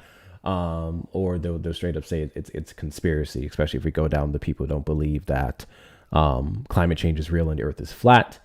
Then there's the portion of people, these people are even more fucking concerning because there's the folks who very much believe in some of it, but they don't think it's as aggressive as it is, in which case maybe there's valid criticism for that in specific regulations. Or we can go down the route of, well, I've literally heard this verbatim. The Christians are big on this. Oh, the earth regulates itself. It fixes anything. Anything that's supposed to happen is supposed to happen. But honestly, all that is really, I would say, in some cases, scapegoats and stuff because they just don't want to pay the price. Exactly, Erica. Money. Like they just don't want to pay additional money for anything. So you ever known a guy or a person, whoever, who complain about the pricing for like things, and then you just go, well, if it didn't cost this much, then it could be this chaotic. He's like, I don't care. I just want it cheap. It's like, one of those fucking people. Those people just want every single damn thing to be cheap and will literally, in some cases, I would argue, ruin the fucking product and shit just so he can pay less. One of those fucking people. Oh, so it is as vapid as I feared. Okay, that's good to know, I guess. Yes, Erica, you can pitch him whenever. It's money. I'm hungry, so I'm a little flat, but I'm hungry. It's money. And the reason why it's money is because I just put in the chat, but they can produce more with fewer regulations. You need to look back to the warehouses, like the garment factory in New York City back in the early 1900s, prior to the Great Fire that ended up killing a bunch of kids. When they had child labor, they would work 12-hour shifts, if not longer. And basically they were able to produce at a higher amount because they didn't have any regulations. But once they had regulations in place, what we saw is that we saw a decrease in production. So I think we have to look at those things. So that's just giving that as an example, but they have fewer regulations and they can produce more. And if they produce more, they can make more money. Yeah. Capitalism. No different from taxes. If you tax me this much, I can't open up this business and this thing here and this thing there and to make more. It's all the same thing. It's not But true. most of them aren't even business owners. So do they just think that if they gluck the capitalism enough, they'll That's become a exactly what millionaire? it is. Most of them are not Yes. business owners, but they believe Yeah. that the business owners give them their comfy living. Like They truly believe in trickle down economics, and it's the oddest thing ever. corporation gawkers. That's all they are. Corporation gawkers. Well, if it wasn't for that corporation, we wouldn't have this much jobs. So we need to give them a break and let them do what they want. That's the basis of it. So Put that on a shirt. what on the shirt? Corporation gawkers, Corporation walkers, gawkers. gawkers. Uh, So show somebody like giving capitalism the what do they call it, the guac 3000 or something. mhm. Put it on a shirt. I will say this. I do think and believe there is room to criticize some regulations in regards to the subsidizing we'll use to go along with the regulation and how some businesses can get kickbacks. And I say that because Elon Musk. I think Elon Musk did not need some of the subsidies that he got from the government, where he was putting it under the guise of, electric expansion and all these different things for the environment. We've seen him to some degree walk back a lot of that shit. So I do think there is just like everything, I think there is like a loophole or room to say they can present this as being good for the environment or whatnot, but ultimately it's just ways for them to make more money. I think there is room for that criticism, but they have yet to provide one or any. Love that. Love that for them, I guess. They'll not just blow off their nose to spite their face, but then they'll shoot their foot in the same bullet too. Mm-hmm. The another question that I had, and I would actually like your opinion on this system I'm about to describe and how you would build upon it or change it. Maverick. Maverick, hold. Someone's on the line. Sorry, go ahead. You're all right. Would it not be more financially or economically beneficial for us to hire more judges and more legal representatives in order to expand access to immigration and be able to bring in more people, which then we could also have outreach programs to reach out to the people who are undocumented to help them become documented, and then that would actually generate more workforce and then more tax revenue because we would have more citizens and they would be able to actually get any sort of services that they might need. Wouldn't that be more beneficial? Yes, that was literally one of those things. Two specifically was provided in S4361, which Republicans in the Senate shut down due to Donald Trump. Like literally, it was allocating a couple million, 100 million, a couple hundreds of millions to hire more lawyers and judges, to even expanding certain departments so that we can process the backlog. That was the entire basis of it. I've also said, I think, and actually I know my leftists will agree with me. The Republicans won't because they're stupid. But I think we would have a real conversation about addressing undocumented migrant labor, since it's such a big thing to them. Why don't we offer citizenship to people who snitch on corporations who hire them, right? So you're an undocumented migrant. You're working under the table. You're not getting all your rights and all these different things. They're trying to pay you less. You come forward, you snitch on that corporation and their entire ring, you get citizenship. And then I actually presented this to someone, a Trump supporter before, and he said, I don't believe in rewarding people for breaking the law. But I'm like, but we're getting the corporation. I say, okay. So here's one person who broke the law. Here's a corporation who enables hundreds of people, tens of hundreds of even thousands of people to break the law. Bigger fish. Like they don't understand. They don't understand these things. So there's that. And I'm not only limiting citizenship to if you give the government something. I think undocumented migrants here in the United States who have not been convicted of a violent crime should be given citizenship off the bat. I think they're already contributing in their state and local and state taxes, allows them to do it federally and continue to be the contributing member of society that they are. But I'm also thinking that's another way. I think a bipartisan way that we should be able to get down with is going, hey, this person comes forward and literally talks about the people perpetuating this problem that you guys keep crying about. Give them citizenship. I think that's a good idea too.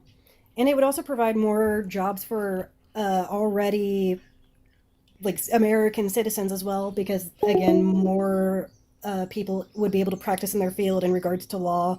You would be able to have outreach programs, which would also be able to hire probably also other immigrants that just came and became citizens and need that work. They could actually do outreach programs to help other people become citizens. And I just feel like that would be more beneficial than what we're doing. Yeah.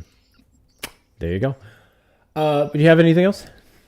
I'll let you drop me. I know you have other people that you would like to speak to, but I would like to actually provide a book recommendation for anybody who's interested. Okay. So it is called How to Win the War on Truth by Samuel C. Spitali, and that's S-P-I-T-L,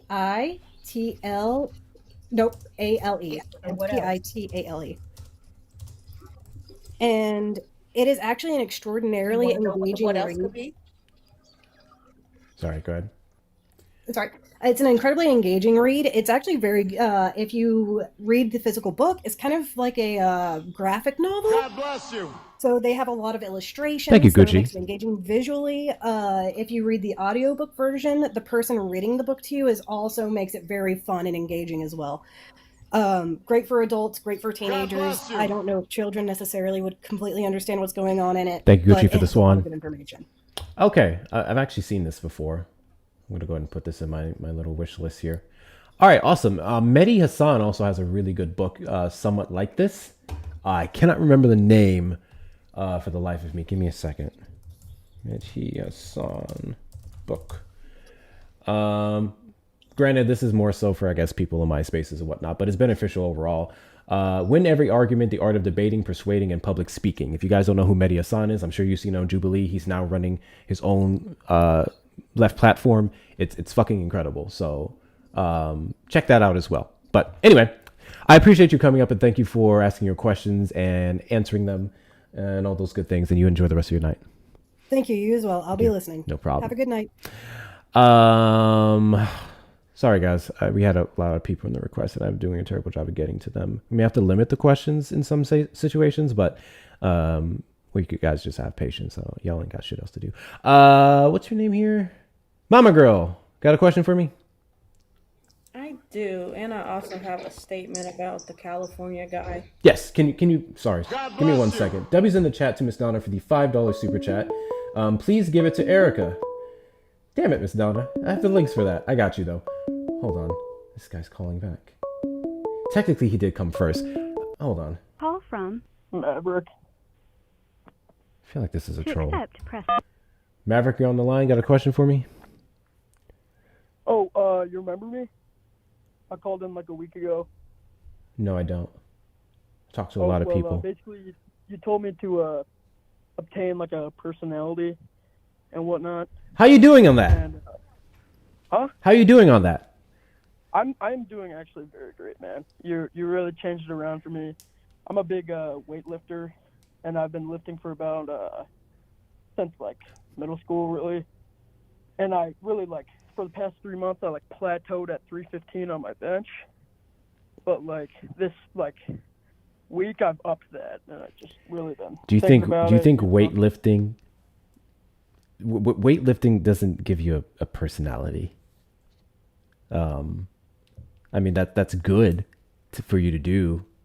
Exercise is important, but gaining a personality isn't just weightlifting. But here's the other thing. I was very lazy with my weightlifting. I was very not determined, and I really just flipped a switch where I was like, I gotta lock in. I'm glad you're weightlifting. Hopefully you're also not a misogynist, racist, xenophobic pig. You can also deconstruct that and learn how to talk to women and get other genuine interests that stimulate your mind versus your muscles. Those are all other great things you can do. But yeah, appreciate you following up. Call back next week, hopefully, with more progress. That's fucking crazy that he actually called back. I remember that guy. I remember that guy. I don't remember if he straight up trolled or if he tried to say some weird shit. And I just told him, like, you need to gain a fucking personality instead of doing this dumb stuff that you're doing. That's fucking crazy that he like kept watching and called back. That's actually diabolical. W's in the chat to Miss Donna. Please give to Erica. Thanks, Sugar. I have to drop down. I don't have the patience you and Hector do. The misinformation and lies had my anxiety. Yeah, it's I'm desensitized to it at this point, but yeah. W's in the chat to you, Miss Donna. Thank you so much. Always, Miss Donna. Always W's, Miss Donna. And W's in the chat to Hillary for the $40 Venmo Cash App for you and Erica. Yes, I'll make sure to get this over to Erica as well. Thank you so much, Hillary. W's in the chat to you. W's in the chat to you. Guys, two things really quickly before I get back to her question. I'm so sorry. Best way to support the platform is going to be the links in the bio. If you want to send a message, say hi to my cute face, or just you like what I'm doing. I don't know what it is. If you got disposable income and you want to support me, you can do so with the links in the bio. Cash App, PayPal, Venmo. Hector Talks with 2 R's and Cash App and Venmo, and PayPal, Hector Pal with 2 O's and 2 R's. And as Ms. Donna did over on the YouTube side, you may send a super chat or a super sticker. Also, a great way to help me out on the TikTok thingy-majiggy, because I've got to get back to B-League, bro. Being in C League is weird. I haven't been in C League in months. So if you guys would like to click on my name in the top left corner, and you're going to see a C1 gift gallery. If you have it and you want to knock out some of the gifts in that gallery, please feel free to become the title gifters of it. Honestly, I say don't. The reason why I'm saying that is because TikTok takes a large portion, and the links are better. But if you have the coins and you do want to help us level up, it does help in that fashion as well. And plus, some people like to see the pretty shit. So if you want to see the pretty shit, do that. Anyways, I'm so sorry, Mama. Back to your question. Okay, so I don't appreciate the California guy making it sound like that. He has a house in Oroville. Look at that area. That area is crazy. And he got bit by capitalism. He refinanced his house. Now he can't afford to sell it, and he's blaming everybody else but himself. Bad location, lack of financial education, and that's his issue. Pretty much. And this is coming from someone who's from California that has a house in Texas. He's full of crap. Anyways, my question for you is, do you think we should stack the Supreme Court once we get back in office?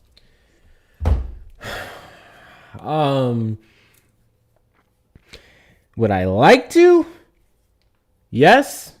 If the opportunity presents itself for Democrats, yes. In an ideal world, I wish that wasn't a thing. But at the end of the day, Republicans have been fighting fire, or not fighting fire, playing with fire, playing with people's lives, and they just simply can't be trusted to do the right thing. So while I don't necessarily believe that Democrats are going to do it perfectly, I think we would be safer with us stacking those courts versus them, 6,000%.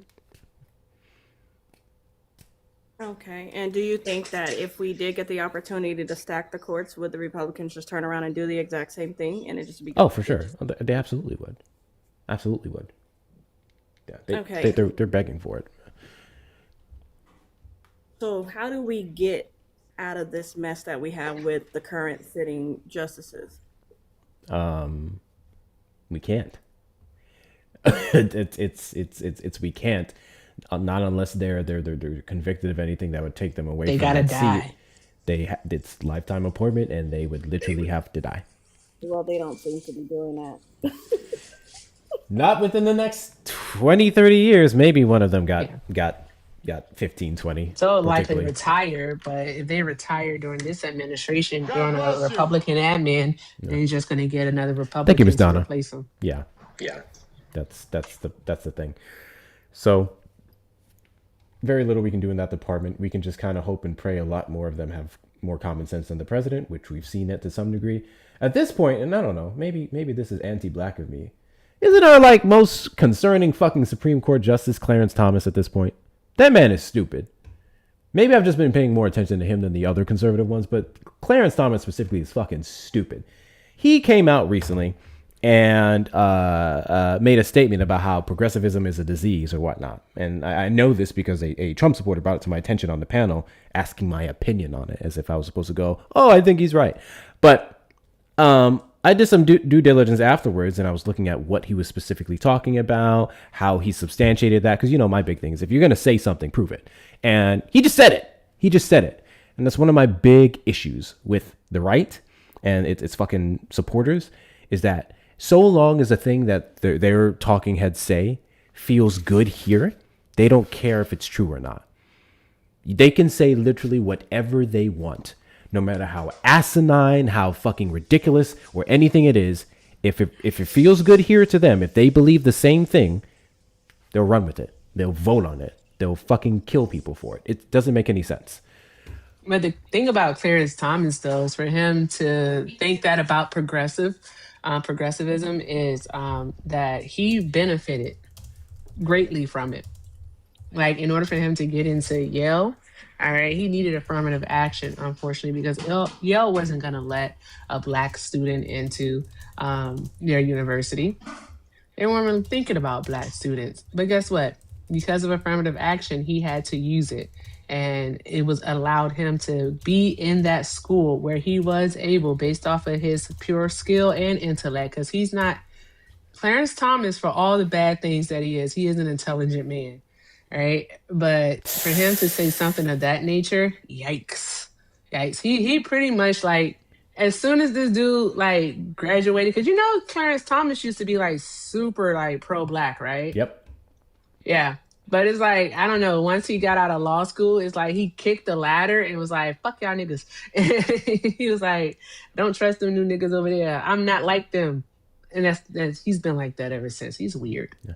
He's weird. Like Hot Wheels did the same thing. See, this right here, thank you, Maya. This is a fantastic point. His marriage is only legal because of progressivism.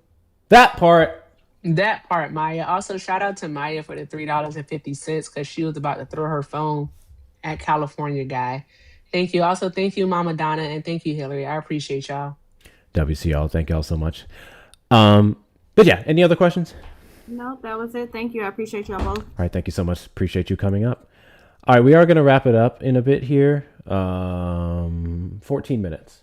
14 more minutes, we're going to wrap it up here. Maybe we can get to 400,000 likes then. 400 people? What do we think? What do we think? Do we think 400 people can get the likes up to 400K in the next 14 minutes? Will you guys fail me or will you make me proud? Let's find out. On a smile. Got a question for me? I do. How are you? If I can disclose quickly, I'm not American. May I still ask questions or no? Yeah, fuck it. Why not? Okay. So the first question is, it's kind of a larger philosophical question. Is America the way it is because of Trump, or is Trump the way he is because of America?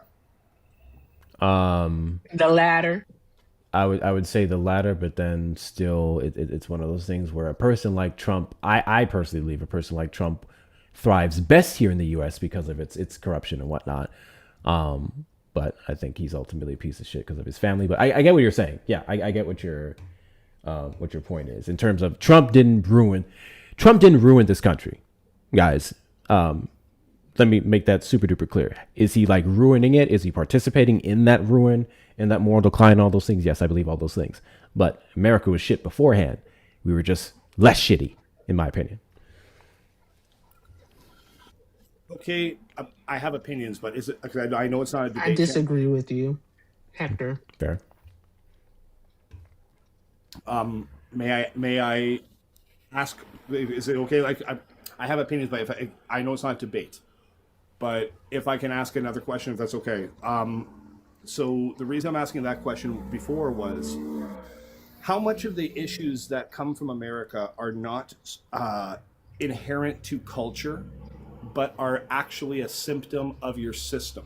So what I mean by that is, in most other developed democracies, you have true multi-party representation. You have exit and off ramps that control executive. You do not have elected kings effectively in other developed democracies. So minority rule in terms of having plurality of votes, but that can lose through no confidence. You can have obviously structured election days, and you would have set terms, but those are conditional on confidence of government. So you can't just cowboy it. How much of the problems are because of a structural basis, and so how much of I would Trump say is next to all of them, because without that structure, he wouldn't be allowed to do half the stuff that he's doing. Okay, so then how feasible is it with, let's say the Democrats ride the wave hard, they're a tsunami in November, and then you have a Democratic president in 28. How much is a challenge, or how feasible is it to enact very laser focused constitutional amendments via Article 5 to create guardrails for the presidency now and into the future, a la the French dual executive system, where you can have defined presidency? Hardly. I mean, it's going to be an uphill battle. The reason why people like me, people like Erica, people like us on our side are getting so involved is because we realize the flaws in that system and how just having a Democrat president or Democratic Congress even wouldn't fix them. We would need much more significant action in regards to reform to make the system anything more than the shit that it is. So there's that. And also, I'm pretty sure I know what your disagreement is going to be, Erica. Actually, I do know what your disagreement is going to be. And it's most likely along the lines of not being better or worse off. But yeah, the system is still going to be there. I think it's going to be in slightly better hands, or at least less harmful hands by many metrics. But it's still there. When I talk about Republicans and Democrats, it's Republicans are regressive, whereas Democrats ultimately hold the line, and sometimes move a little teeny bit forward. But it's still nowhere near what it needs to be. Okay. I missed a chunk of your response because you froze on my end, but that's fine. I still saw some of the chat. Oh shit! It's been glitchy. The reason I was asking it, if I can say it, is because I've heard this claim before, and my one pushback would be, in the progressive era, Teddy Roosevelt, pre-digital, like pre-analog, they were able to pass 4 constitutional amendments in 8 years. So why would it not be possible to do it in a modern time with the modern ability to organize and such, utilizing technology? I think corporate influence is significantly more than what it was in the past. So more than the trust busting era? I think so. In terms of the sheer amount, in terms of the money, I think it's a little bit of a different landscape. Have they always been involved? Yes, but I think there was a time we can look towards and say that they were somewhat more regulated versus now. Okay. Well, I appreciate your time. Thank you so much. I appreciate it. Thank you. Yeah, appreciate you coming up. Also, back then, citizens were willing to shoot a motherfucker. They were. Yeah. They really were. Literally, yeah. They were. Today, not so much. Not so much. Like when you actually also, look, I'm sorry, I was just going to say really quickly, when you look back at, I guess, I love when they say like the left is more violent now, we're willing to do all this stuff now. Look at history. Man, we've gotten real comfortable now. We've gotten pretty fucking comfortable now, bro. Folks didn't give a shit about nothing back then. They was like, oh, you not I like legit. I think that like if this was like the early 1900s and we had a Donald Trump in office, right? I legit think that there would actually be a revolution. Oh yeah, because they didn't have the comforts that we had. They didn't have the internet. They didn't have AC. What did they have to lose? I think they didn't have cars. They wouldn't have stormed the Capitol. They would have stormed the White House. Got them up right out of there, bro. That part. What? Come on. But yeah. But any. Sorry, you laughing. No, it's funny because, well. So I have a non-voting friend. I have a non-voting friend, and as much as he pisses me off, he makes some good points. And he does talk about things like the Haitian Revolution and stuff like that. Things that would have never happened in the United States and especially won't happen now. And he's of the firm belief that any participation in our process and system is futile. And until people are ready to get up and kill and die, nothing's going to change. That's what I say. And don't get me wrong. It's not like I completely disagree with that. I agree with that in terms of the radical change that we want. Sure, that's what it's going to take. I don't want people to die. I think when it comes to our process, when it comes to me advocating for voting and whatnot, I'm of the firm belief that until you exhaust every option, then we do not have to be that radical, or we shouldn't have to be that radical. What's want to talk offline about it? Because I got a question. Oh boy. Yeah. What's every option though? That's what I'm saying. Our entire voting process. So even when it came back to what that guy was saying, with if things would be like, if things are going to be better, blah, blah, blah. Trump getting out of the Oval Office doesn't fix our problems.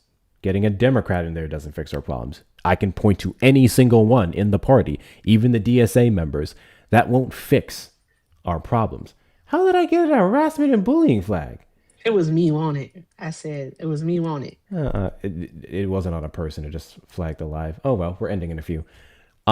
We still going to have problems that probably most likely or almost definitely won't be fixed in my lifetime.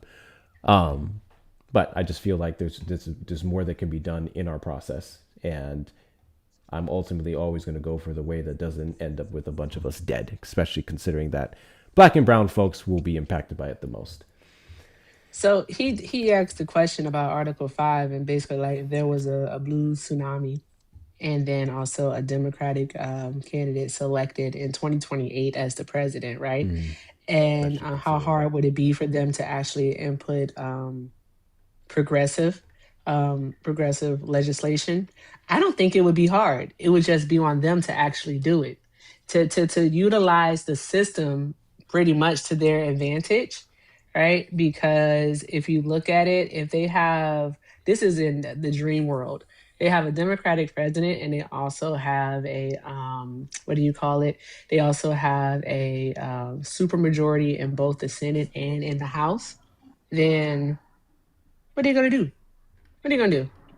I mean, they can take it to court all they want to, but it's unlikely to have anything actually happen in the courts, because we see with Donald Trump that even if the lower court strikes it down, all you have to do is appeal it. So the only thing that's going to happen is that it's still going to be in play while it's under appeal, and then you just take it to the Supreme Court. Yeah. And I think it's time for Democrats to get a little bit, what's the word I'm looking for, Hector? Bold. Yeah, be unapologetic. bold, be super bold. And like be progressive for fuck's sake. And when you say be progressive, we mean no fucking concessions. Yep. No fucking concessions. We do not need what we went over earlier. Gavin Newsom having Charlie Kirk on a podcast saying there's an issue of unfairness. Fuck that shit. No, there's not. There is not an issue of unfairness. I've been looking for a year and a half. There is no issue of unfairness with trans women playing in women's sports. But we say stuff like that. We already give their baseless allegations credence. I'm sick of that shit.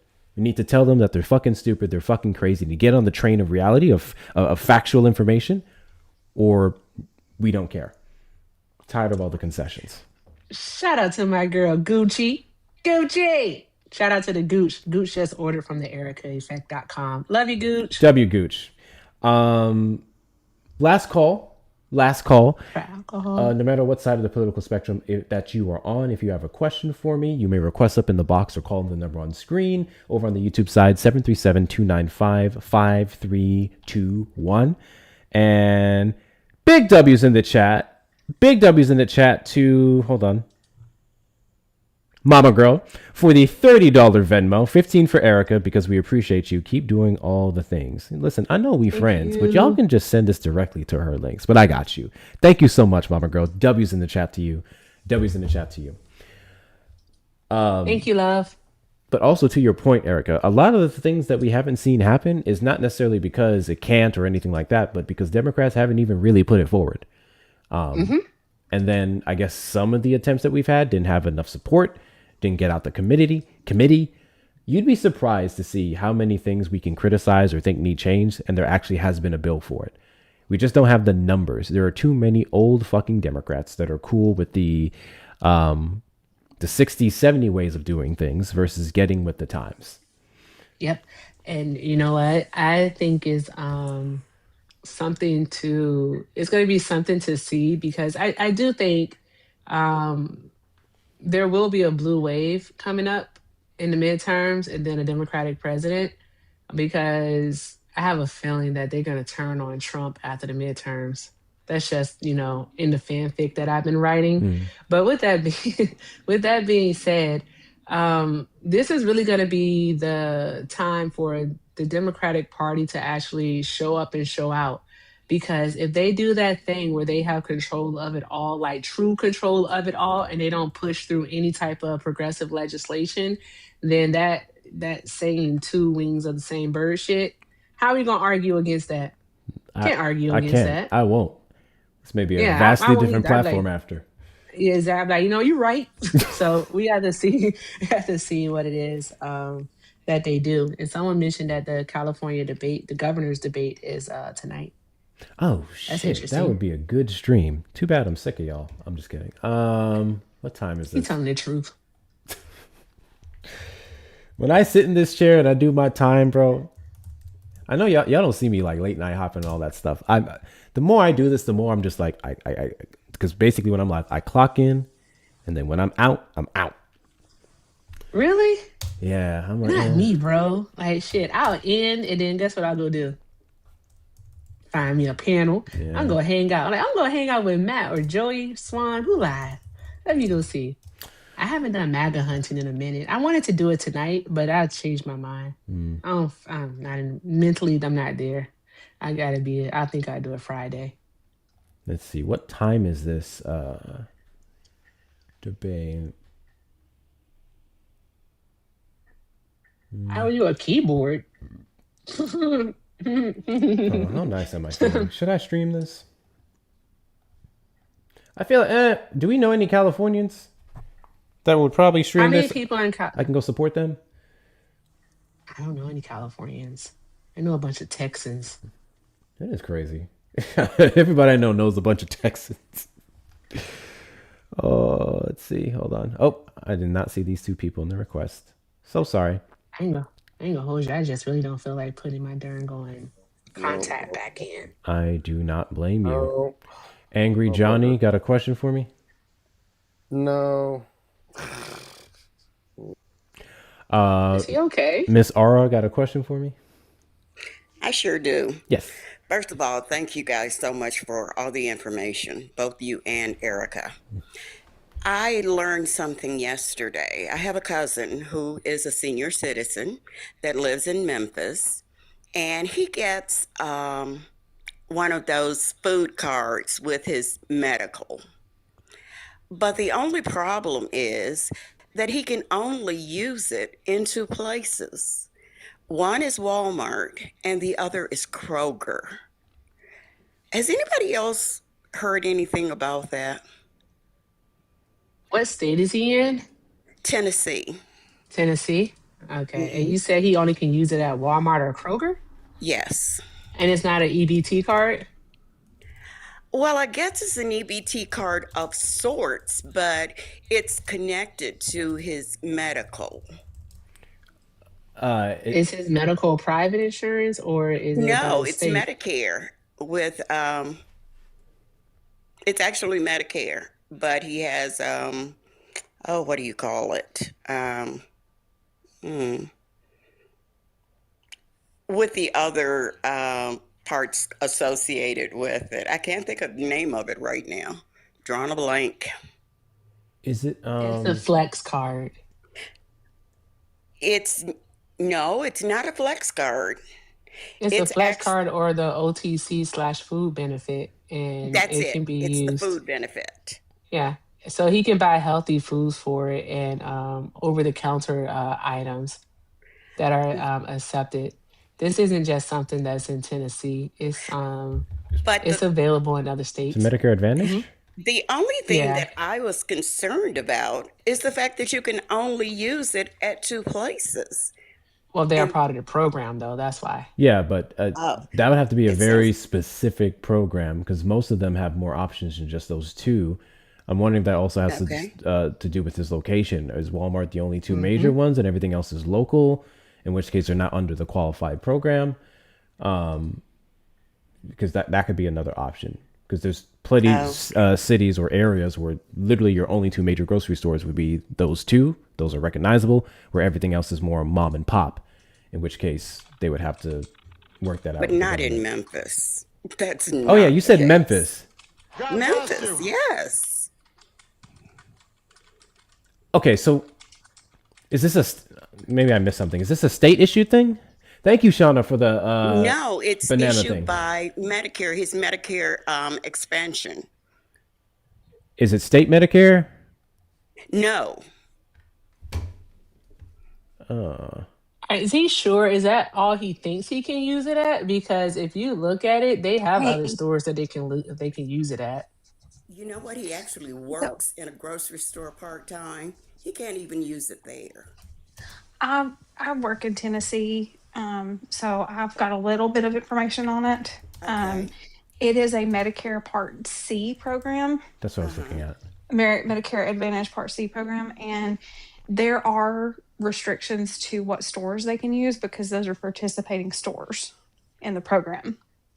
So it's basically, I don't know exactly why. I don't know if there's a bidding process or what as far as how to do that. But I mean, it's just like there's certain programs, you know, with state benefits where you may get gym memberships, but those gyms have to be willing to take discounts or, you know, certain things like that. And they have to put in bids for those. So it's no different. Like it's not, I work in Tennessee, so I know how shady they can be about some things, believe me. But I don't think that this is a shady thing as far as the overall. Now, the bidding process, who knows how that could have gone. But it's basically they have to be a participating store. Just like with your, you know, if you were to have a medical provider or something, they have to be in network. It's kind of the same thing. Are there Safeways in Memphis? No. But so it's not regulated. It's not something that's like per se set by the state. It's actually set by the insurer.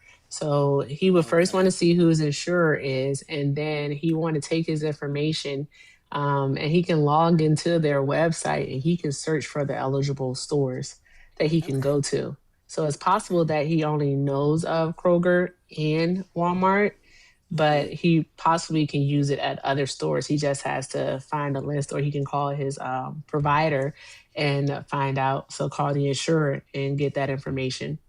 Okay. I was really incensed by that because it felt like a kickback to me. So, okay. Well, and you can always look into the bidding process to see how they were selected. Like, is it that they were willing to take a discount because they were able to take more bulk items for those healthy items? Or was it something else? That's always worth looking into. But I will tell you, Tennessee, for all of the negatives right now, they're doing some really positive things. And the big stores are not liking it.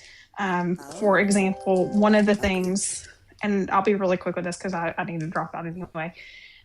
They are trying to pass a law that will effectively make CVS is going to have to close down in the state completely. Yep.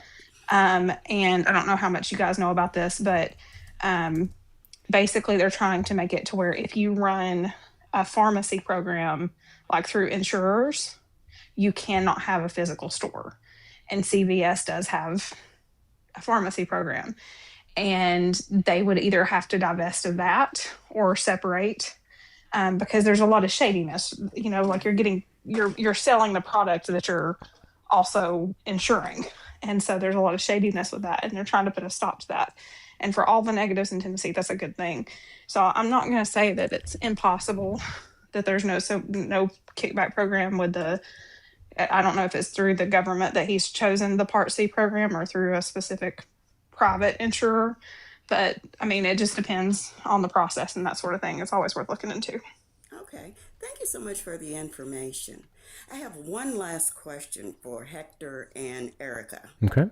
The next time that one of you have a MAGA supporter that is really just completely one of those people that you can't stand, like the guy you had earlier, just ask them if another politician Bye, Ash. Thank you for coming up. that they would, if they did and said all the same things that Trump does and says, would they support them? Yes. Yeah, I'd say we've done that a few times. We're more so point out the fact that if a Democrat did this thing, said this thing, da da da, then they would be ready to burn them at the stake. But Trump just gets away with it because he's Trump, and I don't know what it is. I don't know why they have a hard on He's an for him. enigma. But they Enigma. And that yeah. part I do understand. I've asked several, people I've been in debates with, MAGA supporters. I asked them the question, if a Democrat did the exact same thing, would you support them? And no one has ever answered. They won't. Because they don't want to be seen, looking like they support Democrats under any stretch of the imagination. And the other thing is that, you just support Trump no matter what. And they don't want to really say that either. So anyway, guys, thank you so much. I appreciate you. Yes, absolutely. Thank you, Miss Ara. Big thing, please make sure he checks his and he can call them, have them do the work for him. But yeah, I'm pretty sure there would be more. There would be more on the list. And those, not saying that just because there's more, that means it would be more accessible or cheaper or anything like that, because it could be a very limiting pool, or maybe it could be an issue of him getting to those stores that could be further out. Okay. But there absolutely should be more than those two. That doesn't even sound legal. What I thought. But yeah. Okay. Who was the other lady that was giving the information? That was the Ash perspective. Ash. She actually just put that down in the chat. Okay. Thank you so much. I appreciate you guys so much. Yes, thank you. You enjoy the rest of your night. Of course. You too. Have a good night. Last two, y'all. I gotta go. I'm still trying to figure out where this debate's happening. Ashley, what's up? Got a question for me? No, what I have to say is serious, but first giving honor to God. Erica, lock in.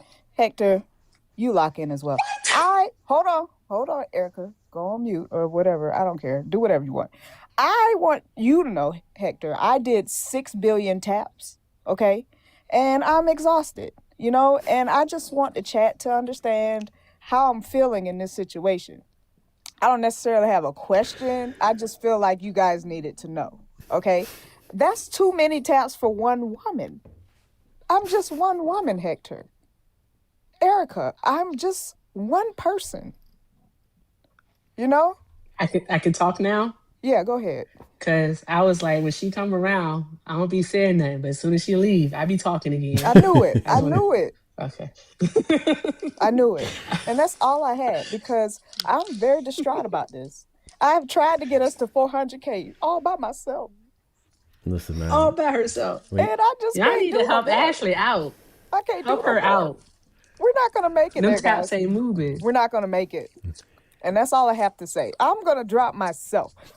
Before I do that, thank you for the gifts. I don't know how this works, I am also a content creator as of today, as of right now. Hey, Right? awesome. Okay. God bless y'all. God bless. Appreciate you, You too, Ashley. Ashley. Thank Thank you for coming. Ashley said, all my life I've had to tap. Leave me alone. Jabel's got a question for me. I don't. I'm sorry. I've been stuck on that guy who was talking about regulation or deregulation. I live in Iowa, unfortunately. We've been Republican led for too fucking long. But they've done all the deregulation. We can't drink our water here. Our nitrate levels are too high, and despite what the Skeletor looking motherfucker in the state house wants you to believe, he wanted to say that spinach has more nitrates. Yeah, it's fucking stupid. But yeah, we can't drink our water, and we're number 1 in the country for cancer and recurring cancer. So yeah, deregulation is not great. Deregulation sucks. Yeah.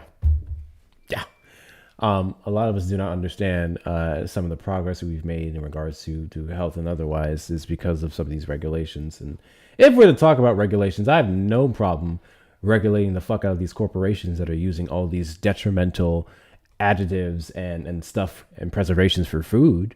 Let's talk about that. Let's talk about penalizing the fuck out of corporations who literally create flavors in these labs and then long-term effects are crazy.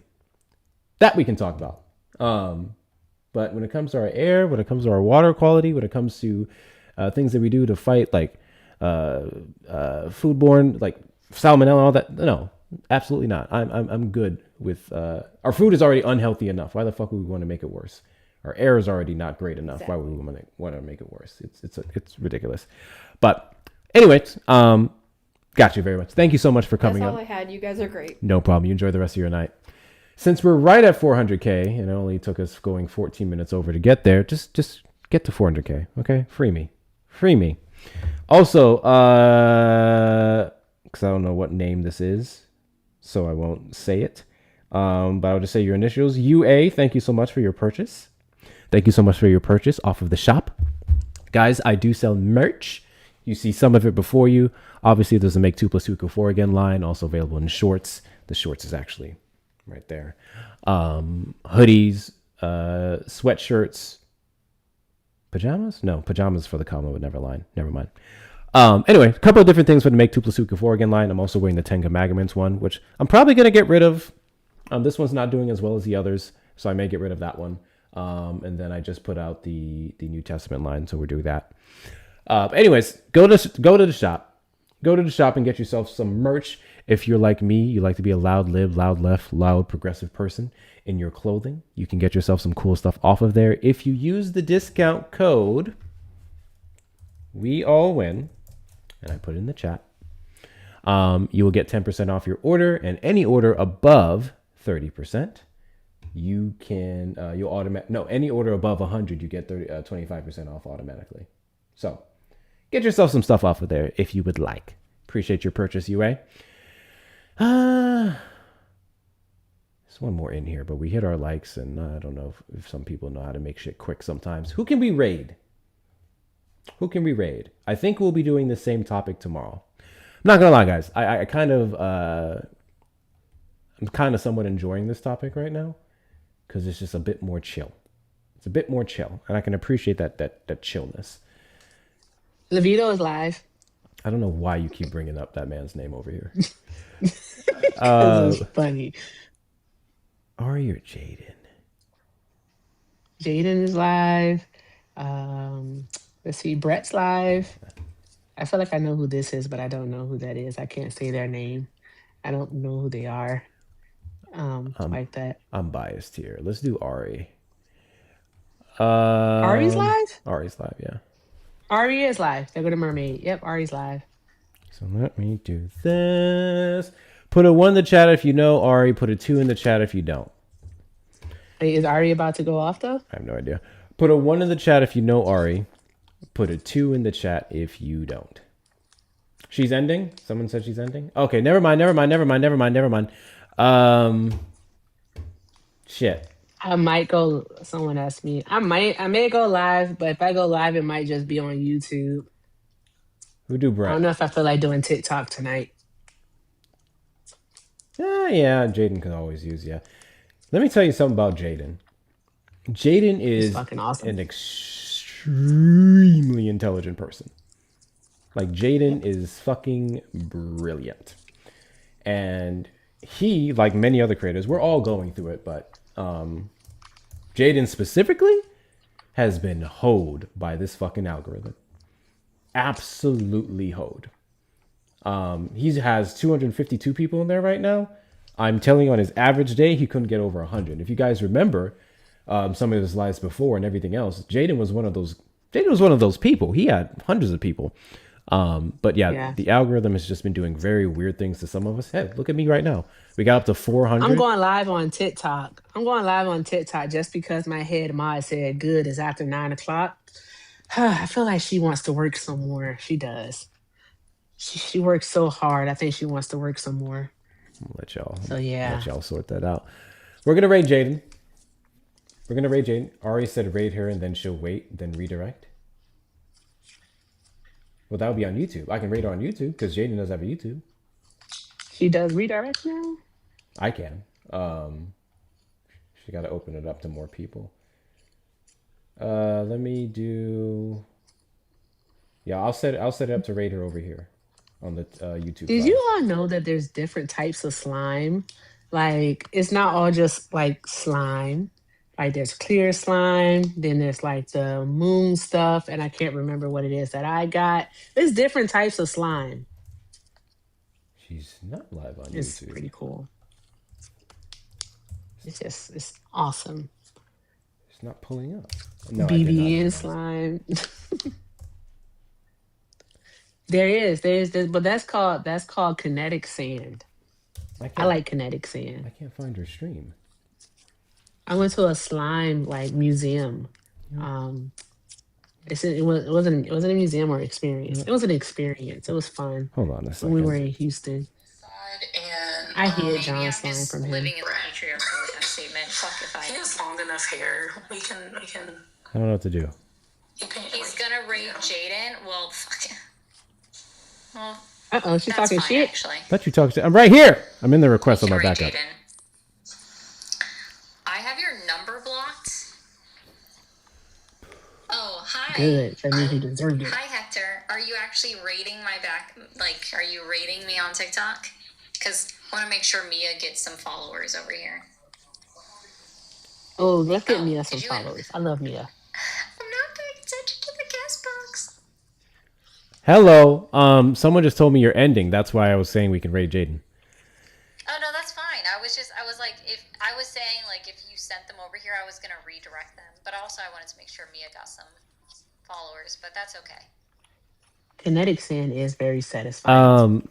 Those of you over on my side, go to Ari's live to follow Mia, and then send Ari some heart me's, and then go to Jaden's live because Ari's ending. But go there to follow her though, and then come back to Jaden's Hector. live or some shit. I don't know. Hector, tell Ari that she should turn on her redirects. So what I'll do is I'll even go and get verify I've got Jaden's handle correct. I guess I'll follow her. Did you turn off your redirect? No, I just ended. My YouTube's off. Oh, that's why. Okay. Yeah, no. So she has it on.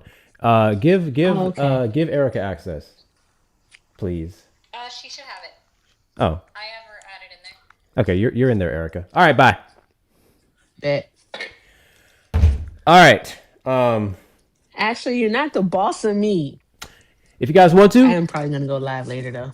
yeah, and I'll be asleep. Go to Ari's live just to follow her. If you're not following her, send her a heart me. Obviously, heart me's are super important. Make sure you send yours on your way out. And then we're gonna raid Jaden, Mr. Jaden LeBron. Mr. Jaden LeBron. I'm going straight there right now for no more than 5 minutes. Make sure when you get there, you say Hector Raid. Hector Raid. Do it for one of two reasons. One, let him know the love and support is coming from me. And two, to stroke my ego. Hector Raid. I appreciate y'all. Those of you on the YouTube side, she's not live, so just go wherever. I don't care. Appreciate the likes, the Just taps, kidding. Say Erica Raid. the shares, the comments, the subscriptions, the super chats, the super stickers, the donations, all of those good things. Appreciate every last one of you, and I'll catch y'all in the next show.